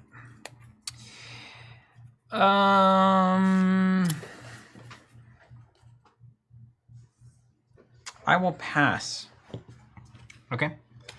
I will play a red pummel. 1 in hand, 1 floats. 2 floats.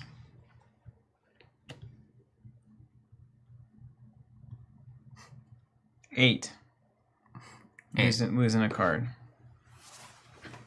Where are we? Do we go ahead and take a chance? Mean mugging. I made a Prism pummel deck. It is absolutely a pummel format.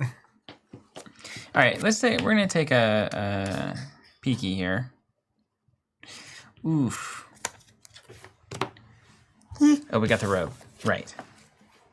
Right. But destroy can yeah. Wouldn't it be pretty devastating if I had another red pummel? That'd be pretty awesome. Let's take a peek. I'm not saying I do. Well, saying I will play 2 red pummels? Maybe we just have to do that. Okay. Okay. All right. Hey, man. A gift for that kid at the computer. Oh, Kano. This is the best way to onboard into Kano. This is the coolest way to do it. Well, it's like Commoner is inherently toned down. Because all the things with a lot of text don't exist in this format. Yeah, it's just the coolest way to do it, isn't it? I wish that the Blitz format was actually Commoner. Like, that's what they used at the local level. Yeah, I do too. I do too. Okay, so this happens. This is just like miserable. This is a playing against Kano also. It's just like a bummer because... Okay. We're going to... Reasonable. We're going to snap back. It feels like a wizard. Snap back. I mean, you just like looking at them read a book all day. It is a wizard thing. I can't allow myself to lose this card, dog. So, if we go again, then we can't do that. Ah, this is not the card I wanted. It's not the card I wanted. I see. Yeah. I wanted to be able to not lose a card here. Ah, it's so close. If I had my boots, man. If I had my freaking boots. The legendary boots? Storm Striders? I guess I may as well put it away. All right. We're going to play this snapback at instant speed for 2 arcane. Pay 2. Yeah. Then we'll pitch here Crucible snapback for 4 at instant. Take 4. All right. Take 8. Unless you have another pommel, which I guess you can't play at this point. There is a slight problem with your plan. What's that? This has Go again? Oh. Are you about to hammer me? No. Rematch. Hammer time. Rematch, Yeah. rematch. All right, let's do it again. That was greedy Kana right there. That was foolish. Yeah, I think if you had realized I could also do 6 with the hammer, you'd probably just block the Zealous a little bit. Maybe we would have done that. So, the first game in which I won, I just was very ungreedy. Did you notice that? Yeah, you did it because you were playing conservative. You didn't know what you were doing. I didn't know what I was doing, and then as I learned the lines better, everything gets worse. Lewis asking, would Commoner actually be an actual alternative to Blitz? Although some heroes probably can't exist well in that format. It can't exist in Blitz either. Exactly the point. They can't Blitz in CC. Yeah. If you can't win on turn 1, or if you can't deck your opponent from not ever taking damage, you don't exist in Blitz either. Yeah. Like, it's a really weird. If you can't win on turn 1, then you have to have 20 blues in your deck because you have to have maybe 3 or 4 to not just die to wizards on turn 1.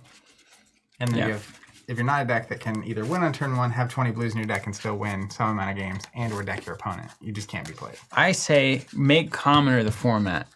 I say definitively, 3 games in, my professional expert opinion, make this the format.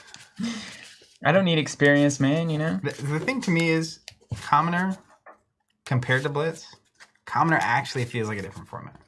Like, It is, yeah. It's a different challenge when you're deck building. I feel like I'm playing, it's like constructed versions of a limited format, is what this feels like. Whereas Blitz just feels like you're inserted into the last 2 or 3 turns of a constructed game. That's right. Roll for first. Evens me, odds you. 19, 29. That's you. I'm first, eh? Black Bear. Black Bear.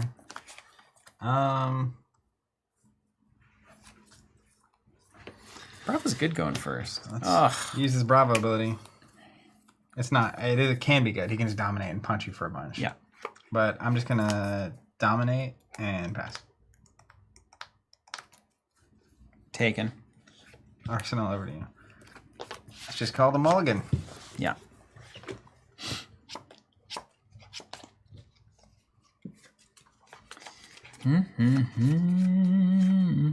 That would be fine too, mean mugging. So if Blitz was actually the commons plus rares format,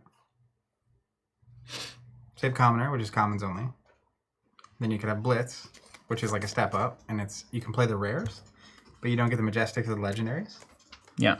It's obviously a cheaper competitive format that is a little more, there's a little more breadth to it than the commoner card pool. I can see that. I can see that. Okay. Well, we can do it ourselves, can't we? We need the LSS to tell us what to do. This is what you use it. Oh, I suppose in that exact instance, that's exactly what you need. Yeah, I wish I could. I'll take a commoner deck for the Blitz event. Hey, look, I'm using my boots. First time of the day. With the fur? Who needs an arsenal, right? I say arsenal's overrated. People have been playing this game all wrong. Crucible. Foreboding. Coming at you for 4 with an opt. And go again. And the go again, yep. Pay 3, take 1. I'm going to leave that there. Sand, I'd love to see a common plus rare format. And then let's go 5 with a red Voltic. Pay 3, take 2. You got it.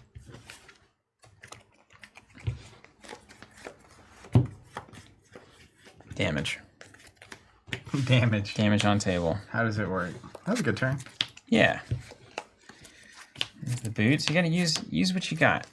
If I see a good card on top there with the opt, I actually probably robe there, instant it out. And make it happen. It could happen in that way too, you know?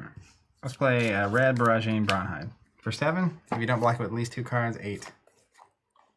The Armada saying solid use of the Mage Master. I do think your deck has a couple ways it creates disproportionate value. That's one of them. Yeah.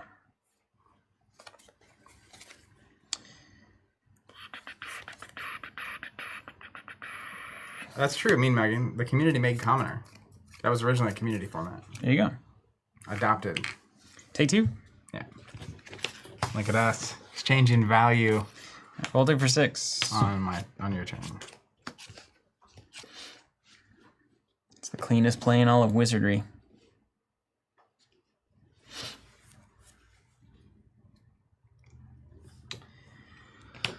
Pay 3, take 3. We're commenting now. It's just you just play. It's just the pummel. It's the whole game is this pummel. Mansant saying, "Oh, we could make the common plus rare league content creator. Let's go. Quick kick that off. That's a man with a brand." Start calling him Brain Sand. The humor gets worse. It's time like I don't know why anybody's watching. Dude, we got the spam showing up finally. Oh, did we get him? Yeah, oh wow, they are going that segment. on it. Let's block them. Yeah, sometimes it's amazing. Like we get on these streams, and sometimes it's just kind of like it's work, or it's we have an objective, we have a very clear thing we're trying to get across, communication, etc. We got something we're launching, or there's a game that we're trying to teach, etc. And then sometimes it's the commoner format stream that you like. We're in like 6,000 streams into Flesh and Blood at this point. Over 2 years. And it gets a little weirder, I would say. And sometimes Zach is just in a mood. It's like a beautiful mood. It's really fun. Look at him over there. Look at him. Look at this guy. Hold on, look at him. I'm in a mood. He's having a good time. I tell you what, it's true. I said it at the start of the stream. Brand sand. Those creative juices are flowing, dude. Man, that's I don't even know if that's technically a joke. It's probably not. It doesn't classify. But I'll tell you what, it's because it feels like we're going back to 2 years ago, and that's enjoyable. It is. The commoners, look at the joy that commoner is creating. Yeah, for sure. It's just to open up a different part of the brain. It's joy is the piece of it that's important. Is it my turn? Yep. I never knew with the wizard. Yeah. All right, let's just play Crush the Week, coming in for 7.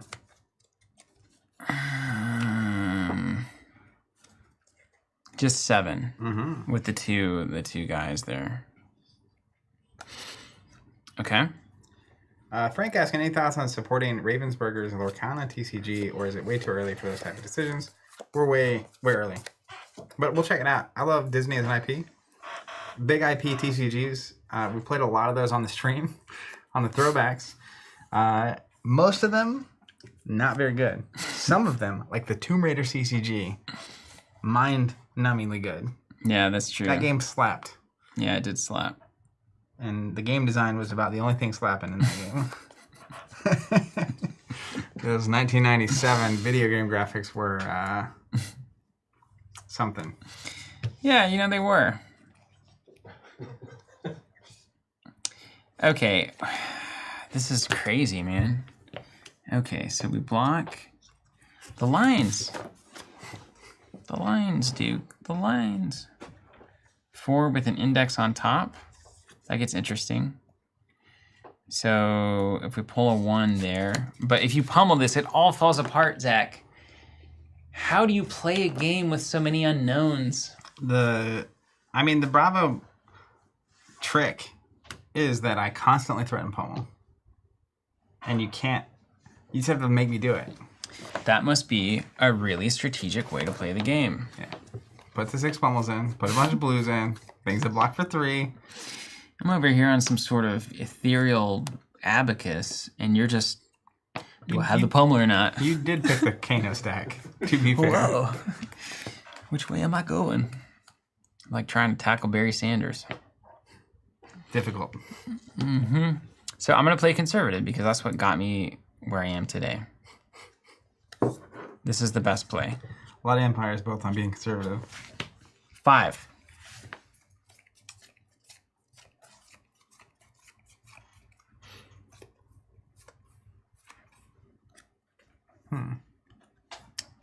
Just enough to make it appealing. Yeah, you're good. Take 2. Does he even have pummel?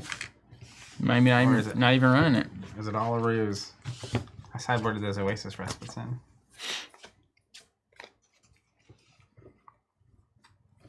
All right, here's a weird one.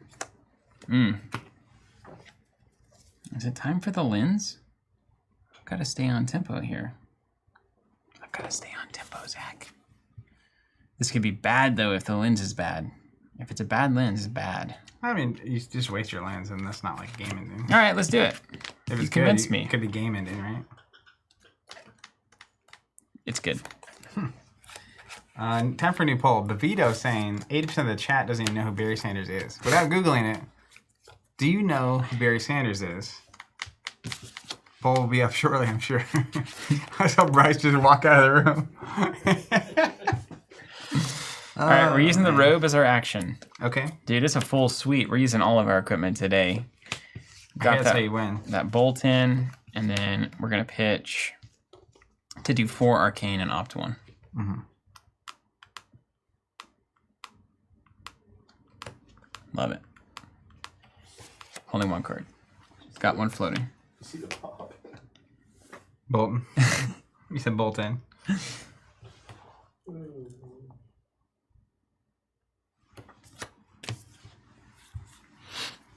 You can feel that Flesh and Blood has reached it's mature, you know? Mm-hmm. It's gotten past the hot new thing phase, free tendies phase, and then the world is ending phase.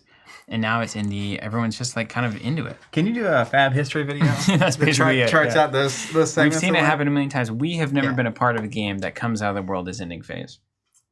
Right. Never to almost with a revised core. So the world's ending phase is either going to be we stabilize and then we have slow growth for the rest of our existence, or maybe a spike in a growth at some point. Or a line, straight line, or a slow decline. But for us, it's always been the world's ending, and it's like, no, it's not, and then it actually is. Yeah, and then Your it game's does. over. Yeah, there it goes. Yeah. Definitely, Fab 2.0, and there's adjustments and friction, because... They got that op up and running. I guess we'll What? find out if high quality organized play is super important. Yeah, Man, not their operation, but yeah. Well, I think too, this was the first full year of organized play. Mm-hmm. It's weird to think it was only about a year ago when organized play actually launched. Road to Nationals just ended. The first calling was about to happen this month, a year ago. Yeah, wild. So It really is wild. Going to next year, I think they have a team, they have a template, how it's supposed to function. Even from a player standpoint, we have an understanding of how this is going to go. Mm-hmm. We're about to have the first World Championship, et cetera, et cetera. I think there's still things to figure out. I think the biggest looming thing for me is how often you do a set you can play Draft and Sealed, and also Every time. what Draft and Sealed even looks like. That's what we were talking about, yeah. So there's some good conversation happening on the Fab TCG Twitter, hashtag Fab TCG, great place, about the fact that compared to Magic, one of the things interesting where that draft format came from is you're drafting a similar number of cards, except for you're expecting out of your 30 card deck to put 10 resource cards in it. Yeah. So you only need 20 playables. True. And you can play multiple colors. Yeah, we talked about this. When did we talk about this recently? A week or two. I think it was when it Was it on stream or podcast? I think it was part of the Pro Tour recap. Yeah. But it's effectively they should rethink the way Draft and Sealed works. It's a different game. It's siloed. You got all sorts of different constraints that resource unless you have faction games either don't. generics or shareable cards. The Aria worked because every talent card could be played by 2 heroes. Yeah. So even if you're grabbing a lot of lightning, you could pivot later and still use those cards elsewhere. True. But in Uprising, pivoting. No, that was just a strange set. Suddenly ice. You know what I mean? It was wah. Also, here's Icelander traveling around. That was strange because it's not shared at all. But if that had been 3 Draconic heroes that all shared the Draconic pool and then had their own little... The other part of the Draconic is that while it is shareable, there are definitely Draconic cards that Fi wants and Draconic cards that Droma wants. Yeah. And they're not really the same. And then, they're basically faction. Are you taking 4 or what? Probably not. Yeah, that'd be my guess. Pick 3, take 1. DMR, one of the things on Twitter that I thought was interesting was... Arsenal Whisker. It would at least potentially help. I don't know if it fixes it. But with Uprising, just changing it to draft 4 packs. Because you at least have the option to pivot. Your first pack-ish can be grabbing some good cards from what you might play. Just so the ratio of how many playables you actually end up needing to have is different. I can see that. All right.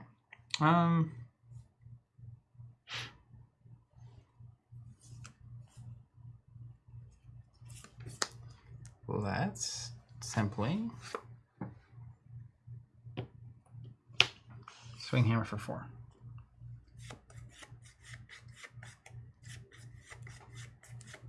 Me and Muggy say Monarch felt good too because you could pivot later as well.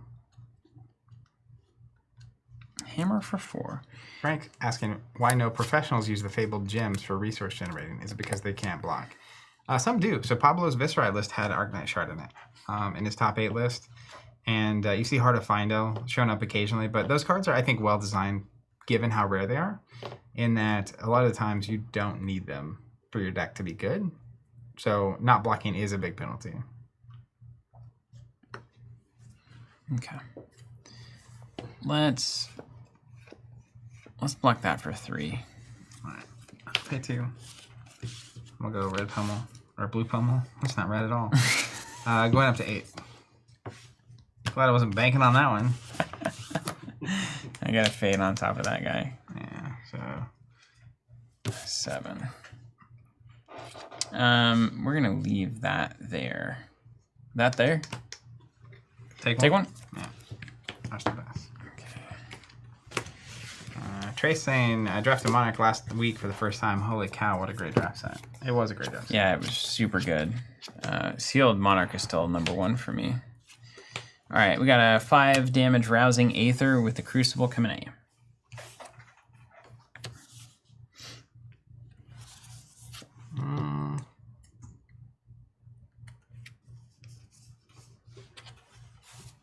Pay 3, take 2. Look at us being all conservative and stuff.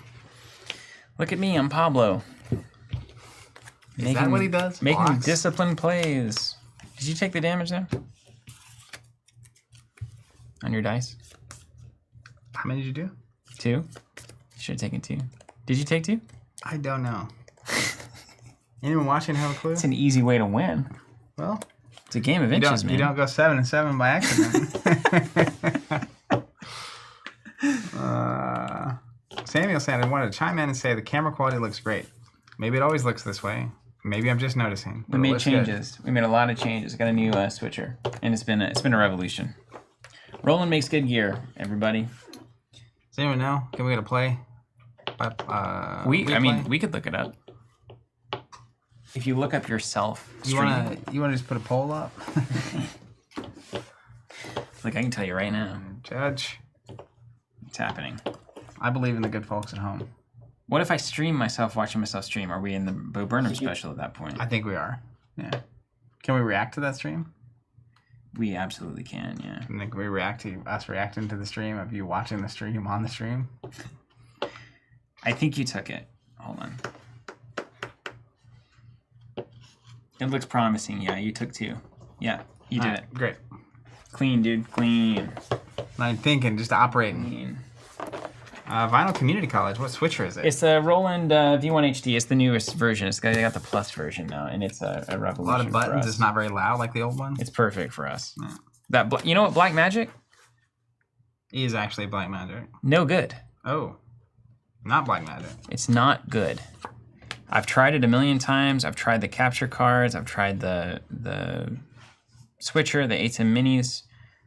I don't think Dr. Doak it's wants good. to see us do a reaction video to our first Fab stream. Okay, we did that. Everything's wrong. We did almost everything wrong. Literally all of it is wrong.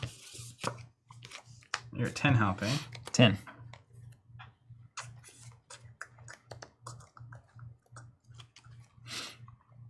Put that thumbnail up there. Let's do Bravo's ability. Can you believe? Swing hammer for 6. Tails lowest time. Is there one actually floating there? Yeah. Yo, pitch pummel is pretty dangerous here. Don't you think? If I'm using this ability and coming in for 6 by default, You're not pummeling. usually I'm not pummeling. Yeah. I wouldn't waste the time on that. One card in hand. How good can we go here? Man, spam, I hate you. Man spam? Ian saying agreed. Black magic is junk. Had it just stop working and now support. Ian, what are you using black magic for? Here's Ian. Oh, do you want me to turn the bots off? Sure. Or would you like them there? I like doing extra work. YouTube also just punting it and not allowing you to save these settings. Just in case anyone needed to know, the new-hd.xyz website, we like to have those spammers here. Yeah, they're our favorite spammers for sure. Customization. Only subscribers can send messages, guys, so How is that not a default setting? We'll know who you are. Imagine, like... When I go to crop, the trim bar won't snap to the plate. Yeah, they got a lot of weird stuff. I think the main thing is we're streaming through a third party to different platforms. If we were streaming directly through YouTube, it's a lot easier.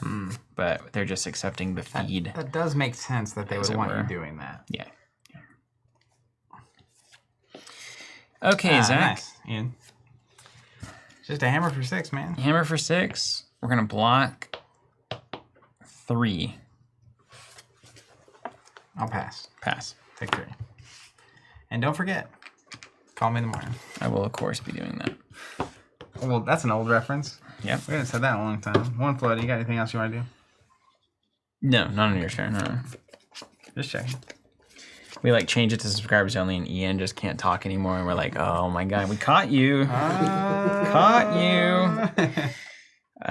Let's go. If you comment now, we know you're the real deal. Pitch this card. Trey saying VIP chat. Crucible, Reverberate, 1 floating, 4 damage coming at you.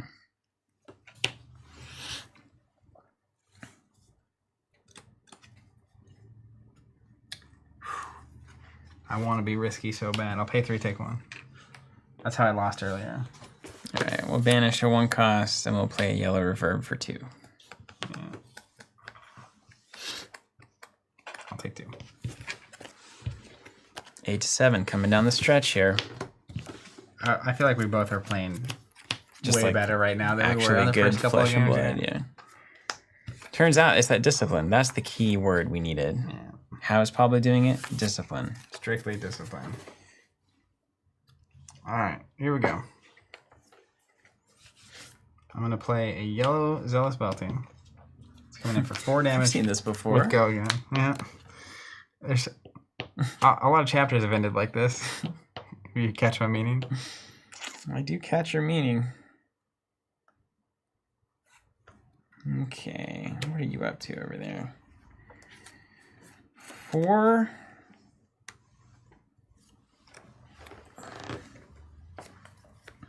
Flesh and Blood Brothers. Fun stuff. Reverb. So good. Reverb. Reverb. Is that like a past participle? Let's block 3 there. Any reaction? Oh. No. Take 1. Swing the hammer for 6.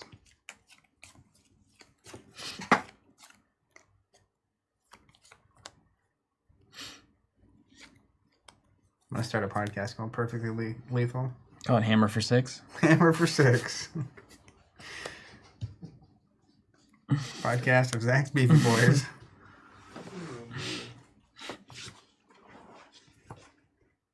Okay. Oh, young Bravo. Looking like a buff hook.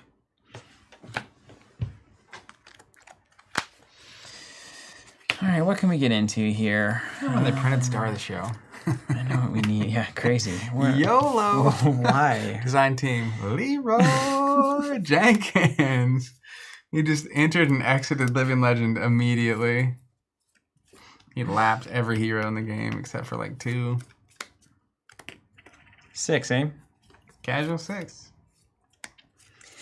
This is a make or break here. Allerdale saying, can Kano kill in response? That's what I'm tempting. Yeah, there's something there for sure. You can take a peek.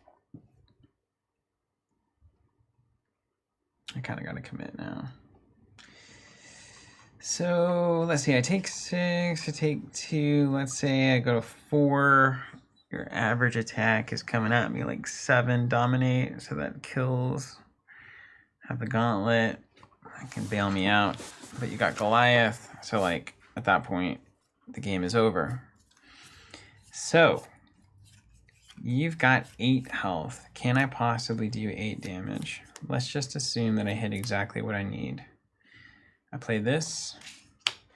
I play this. And that. That would come in for 5, 6, 7, 8 damage exactly, but you have 1 resource floating, you take 7. So then you come in and I have 1 shot to hit it off the backboard there. But to do that, I have to hit a reverberate off the top here.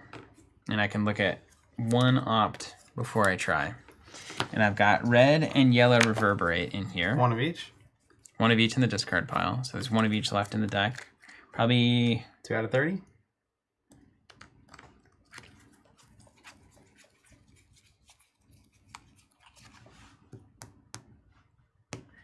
About 2 out of 20. 10% chance? I like my odds. Off 2 or every time? Every time. 5% chance to miss, yeah. Both of them missing is only an 81% chance. Yeah. That's still high. It is not conservative at all.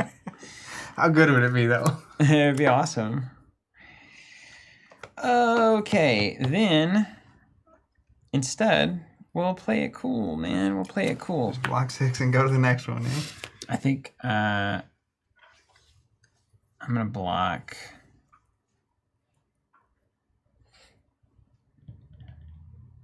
Yeah, I'm going to block 3 and take 3. You got it.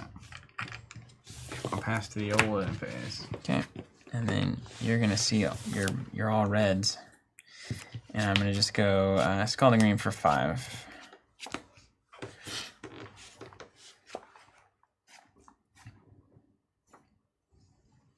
And then let's just see what...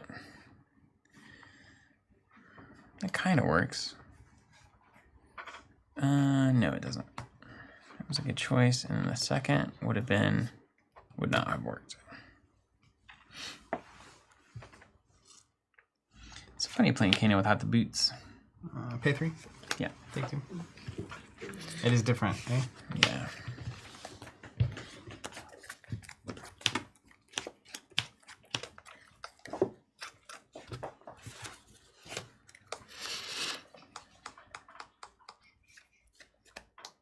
Three health, eh? Mm-hmm.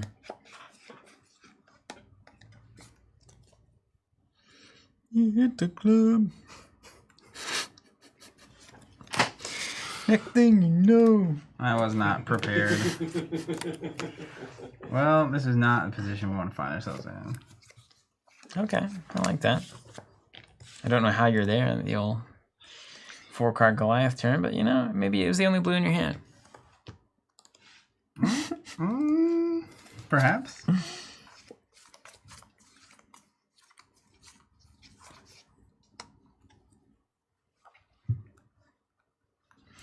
You hit the blow. We're really flesh and blooding now. Yeah, I mean, so the problem is I need to get these cards out of my hand, but I also need cards in my hand to not die if you go off. So... That's the magic. So you're saying you got an all red hand? No. Ish. Yeah, I think you got an all red hand.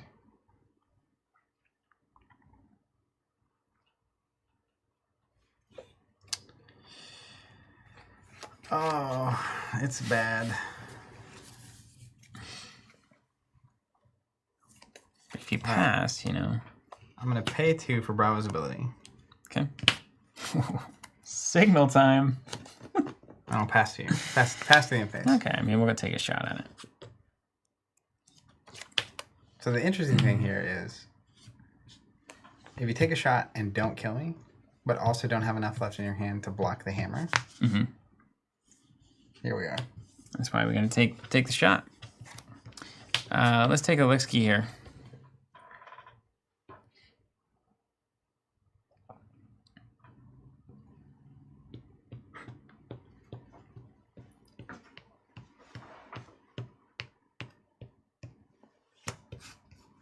Oh, he hit the reverberate. Are you kidding me? Jamocha shake?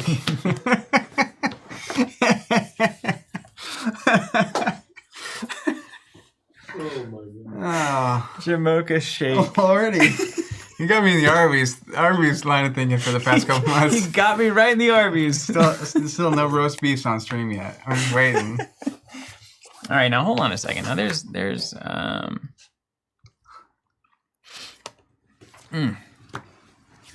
money is the problem. You see, money is the issue at this point. Getting after yourself, dude. So we need to pay 2, and that'll get us this. And then that'll get us this. And we're still not, we got a blocky card. That is interesting. Or it could be, it could be better than this. Okay. So here's what we do. We pitch the snapback, which I'm as surprised as you are that I would be doing that, to reverberate for 4. How does it read? The amount of damage it deals gives me a card out of hand as an instant, equal to the damage, cost damage. If it does 2, I can play 2 costs as an instant, 3 and play 3 costs as an instant, etc. All right, I will take 4.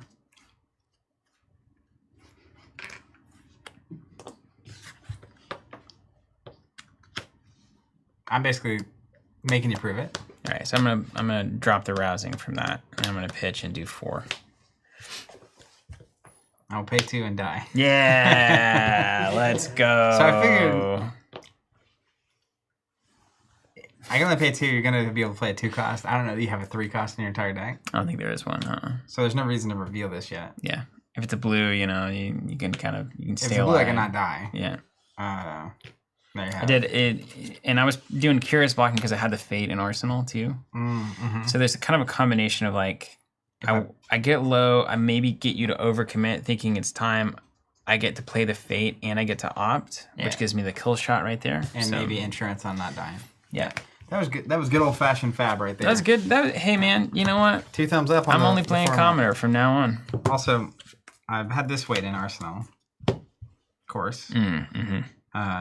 But those last, I think 2 hands were heavy red, which happened. I mean, so it does happen. The deck can't just be built to be Kano. If I just wanted to play Kano, I'd do AB4 with all blues. That's right. Yeah.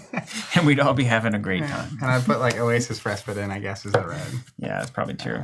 I used all my equipment in that game. That felt good, except for the Gauntlet. I had that ready to block. So that's how you play Commoner Kano, I guess. Yeah, that was great. That was a fun time. Fun time. Now this is the thing. So we were talking about the other day about casual games, casual play, and it's interesting. So, would you call Commoner a casual format, and what would that mean to you? So, I've been wanting to crack this open for like a week. Yeah, well, here we are on the mini podcast for the week. Casual is an insufficient word because it means so many different things to so many different people. Yeah, I don't like that word generally. Bad word. It has some implications that I don't necessarily like. So, to me, you could be competitive at Commoner. Right. Like the tone of the way we're playing the game. Yes. But like the way we were playing today, I would say is like semi-competitive. Neither of us were... Like, I wasn't spending a ton of time really thinking, and, like, it wasn't intense. We weren't concerned about making the best absolute plays every time. We want to make good plays. We both want to win. We tried, but we didn't, like, crank it through the grinder 20 times. Instead, it was, like, once. So that's kind of good enough. Yeah. And so it's tough because the thing we're trying to define, I think, is a... We're trying to concretely define something that is not concrete. And I beg to differ. Like, as an example, if we were playing competitive Fab and we were in a store, common or whatever format, we're sitting here playing, it's competitive. And what do you mean by competitive? Well, we haven't defined that yet. But here's a sign of how you know it's because we are competing. We competed in every game we played. Here's how you know one thing versus the other. Okay. If we're playing and someone like walks up and starts talking to us, and we are willing to pause the game and just chat and or talk about the game as we play it and involve them in the game, this is casual. So we just need to call it serious. It's tone-based. It's just serious. Because we're trying to find the best If we were in play. a tournament and this game matters and someone walks up, even someone I know well, I'd be like, hey, you're welcome to stand there and watch, but like I can't talk right now.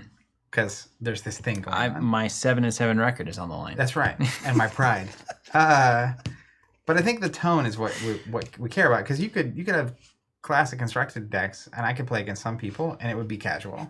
Yeah. And we could even agree to build decks that are like, you're like, I'm going to play Azalea. It's like we do when we're doing the throwbacks. So you would ask me, we're doing the Lord of the Rings throwback series, like, hey, are you running any wizards? Yeah. Or are you running any wraiths? Yeah. Because I don't want to have a card in my deck that just does nothing. That's not fun.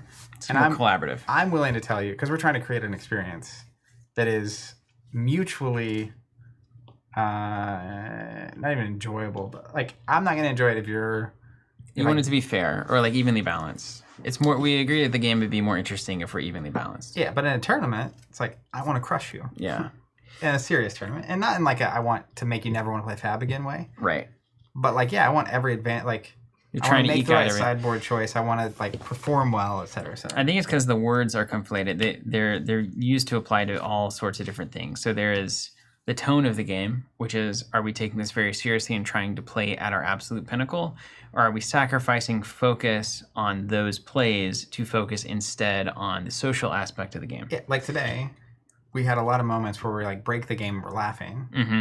And like we're making jokes. And like part of my brain space is going to joke. Yeah. But like, if I'm at the Fab Pro Tour, none of that energy is happening. But that energy can be applied to a commoner format. Totally, because that's what someone was saying here. Impromptu haiku, saying, I've always thought of a casual format as not needing expensive cards to have a viable deck, but I don't think that's right. That's a different definition, right? Yeah, because that's a cheap format, or an expensive format. But if you have a $100,000 Fab tournament as commoner format, it's going to be competitive. It's going to be very serious. Yeah.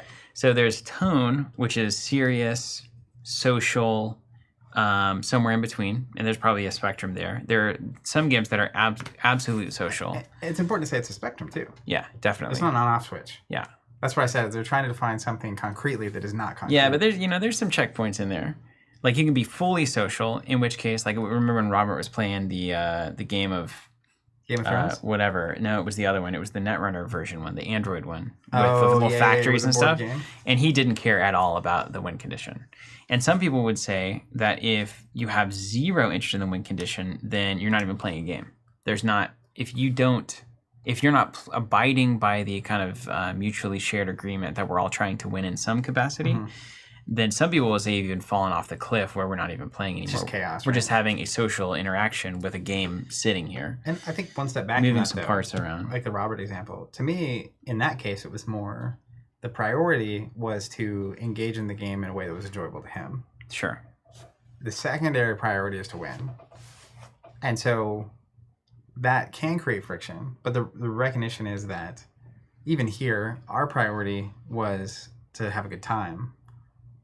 I would rather have a good time and lose than win these commoner games we're just playing. Yeah. So there's the tone, and then there's the entry point or the expense of the format.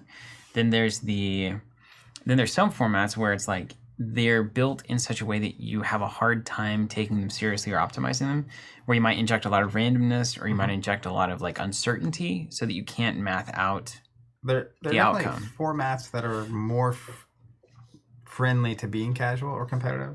There's also stakes that usually make it more casual or competitive. That's why some of the games I had at the Pro Tour, I'm trying to think of his name. My last round opponent, I think it was James. It was peculiar because it's kind of an important game at a Fab Pro Tour, and yet he started injecting some of that casual energy, which allowed me to lean into it as well, and we had a really good time. And that happens sometimes, and that's really good. And sometimes when you get to a very high level of a game, if you know your opponent, you can actually insert some of that back in. Yeah, the serious can go with the social. You can kind of figure out and it's not black and white space there. In either direction. Same with, I've been to casual events, like local events we were hosting with prizes that are random. There's nothing on the line, no ratings, no points, no anything. And I've played against people who were taking it very competitively, and that was, I can handle it, but it's off-putting for some people because they show up to the Thrones tournament, like Thrones Melee we used to host. Yeah, like that can either be a social good time and you don't care what the outcome is, or you can get offended. Yeah, and that's where the 4-player games, when they're free-for-all 4-player games, I think you can be disappointed if you think that you could ever actually take that seriously, because it literally can only be political. Like there is no. there is no great amount of skill that you can have that beats 3 players at the table, right? If you start doing awesome stuff, they can all just gang up on you and kill you. So like it's all just about like this kind of social game that you actually play. It's less about the cards on the table. Game of Thrones tried to circumvent that with the little markers and little objectives they had, which they did a pretty good job of it. But if you're not injecting that, like Commander doesn't inject that, Fab's UPF doesn't inject that, it just becomes about the social, political experience of who's going to let who win. Yeah, and some people love that. And some people love that. Some people hate that. Some people do not like that very much. We ever played the diplomacy board game? It's like I enjoy those kind of games. Yeah. But it's also because I can remove the personal from it. Yeah, you just swim in the chaos. Yeah, that there was a Thrones tournament with Melee that Matt and I almost broke up over. Oh yeah, I remember that. Yeah. That's He's so a good friend of mine. That's so funny. Yeah. But it's just, I think it's important to know, like Commoner isn't, there's no, I mean, that's what I mean. There's no such thing as a casual format. You can give people reasons to take things seriously, or you can give people reasons to not take things seriously. And then certain people will take things more seriously than other people. But Commoner, like you said, with $100,000 on the line, is as serious as a CC tournament. Yeah. Like there's no format difference there. I think publishers can do a lot to set the tone. Stores can do a lot to set the tone. The nature of the format can lend itself to one or the other. But there's that element of it. And then there's is this easy for new players to get into? That doesn't necessarily mean it's casual either. Yeah. But it's more accessible. So you can have a serious, accessible tournament. You can have a casual, social tournament that is classic constructed. Like there's a lot of these different things that swirl around, and so it's really important, I think, to define what we mean when we say these different terms about games, particularly Commoner and new player friendly formats. Maybe, we did the terms podcast. The casual versus competitive definition podcast would be interesting. Yeah, that'd be fun just to kind of lay it out. But I think that's also I'm gonna catch up with chat too, see what you guys. That's where I keep forgetting I can see it up here. That's why Draft and Seal, I think it is a format that leans more casual than competitive, because there are you have less control. You can't spend 200 hours practicing a deck and then show up to a tournament and then you lose and you feel like those 200 hours were not well spent or wasted or whatever. And of course, Draft and Seal as a format creates less of those feel bad moments, because Constructed allows players to string together things that sometimes you lose a game. There may well have been nothing you could do about that. Yeah. Sometimes Kano and Blitz kills you on turn 1. There's nothing you can do about it. So it's hard for that to be a casual. That's what's so crazy to me about it being a casual format, or like the local, less serious format, is that's just painful. Which is part of why it can't be a competitive format. Or it can be, I guess, but that's the thing. It's like how it's funny to turn it around. Just a game where you can walk in and roll a die and lose, and it's like, all right, well, that doesn't feel competitive to me. No, that would drive me crazy. That's why even Listic, a good point. There being some kind of challenge or goal is one of the things that differentiates a game from a toy, which is interesting. I mean, I think that's strictly true. Like there has to be an objective or a goal or something, some score being kept. Or, you and I are just playing army soldiers or whatever, which is also fun too. And I agree, impromptu haiku, just saying casual just might not be the best way to talk about it. I think that is it. And I think casual can be a demeaning word to people who identify as casual players or say casual players or casual formats. I think maybe the better words are serious and social. Yeah, serious versus social, or you might say high stakes versus low stakes, or you might say accessible versus restrictive in terms of what it takes to get into the format. Because certainly the CC format is more restrictive to more players than the Commoner format is, just in terms of finances and access to product. So let's just redefine it. Let's redefine it all. We'll build a little chart, and then it'll be done. And that's where I think that's why cooperative/PvE can be so much more casual friendly. Because inherently, when we're on a team, the tone of it, and I've seen Imperial Assault campaigns happen with very serious people. And I mean, when we get on Ultron Heroic Try 5, it's like, I'm trying to win. And if we had a third person on that team that was kind of just YOLOing around, that's not... Yeah, we weren't there for that. That's not good. Yeah. But there are 3-person champion sessions we've had that are very casual, and they're very enjoyable, and it's a very different tone. Yeah. Wicked. Well, all right. Well, hopefully that That's at least interesting, which is the worst word. But it's at least that discussion is one that needs to kind of resolve, I think, when we talk about things like Commoner and is Flesh and Blood a game that you have to have all this money to pick up the Majestics to play, or the armored pieces, or why is the Tunic $100? These kinds of things. Like, a lot of these terms get thrown around, and then it's like, is Blitz a casual format? And it's like, well, A, that doesn't mean that you've already lost the point on that. And B, it's not a terribly accessible format as compared to CC. It's like the same problems in terms of accessibility on finance. And then B, if you're having it at a world championship, it's going to be a very serious format. If you're having it at your friend's house and you're both drinking a few pints, it's going to be a very social format. Yeah. So like that, it doesn't even have anything to do with that part of the game. Can you imagine? You're a new Fab player. You played, with the intro decks. You're excited. You bought cards to bring Bravo or whatever to a tournament, a Blitz tournament locally. And then game one, you show up, roll the die, lose on turn one. Yeah. That's crazy. Yeah. Isn't that what Yu-Gi-Oh's like? Everybody tells me that's what Yu-Gi-Oh is. I don't know. We should play it. Like the first person tries to string the combo together, and if they don't, the second person wins because they do. Really? Yeah, or at least some formats of it were like that.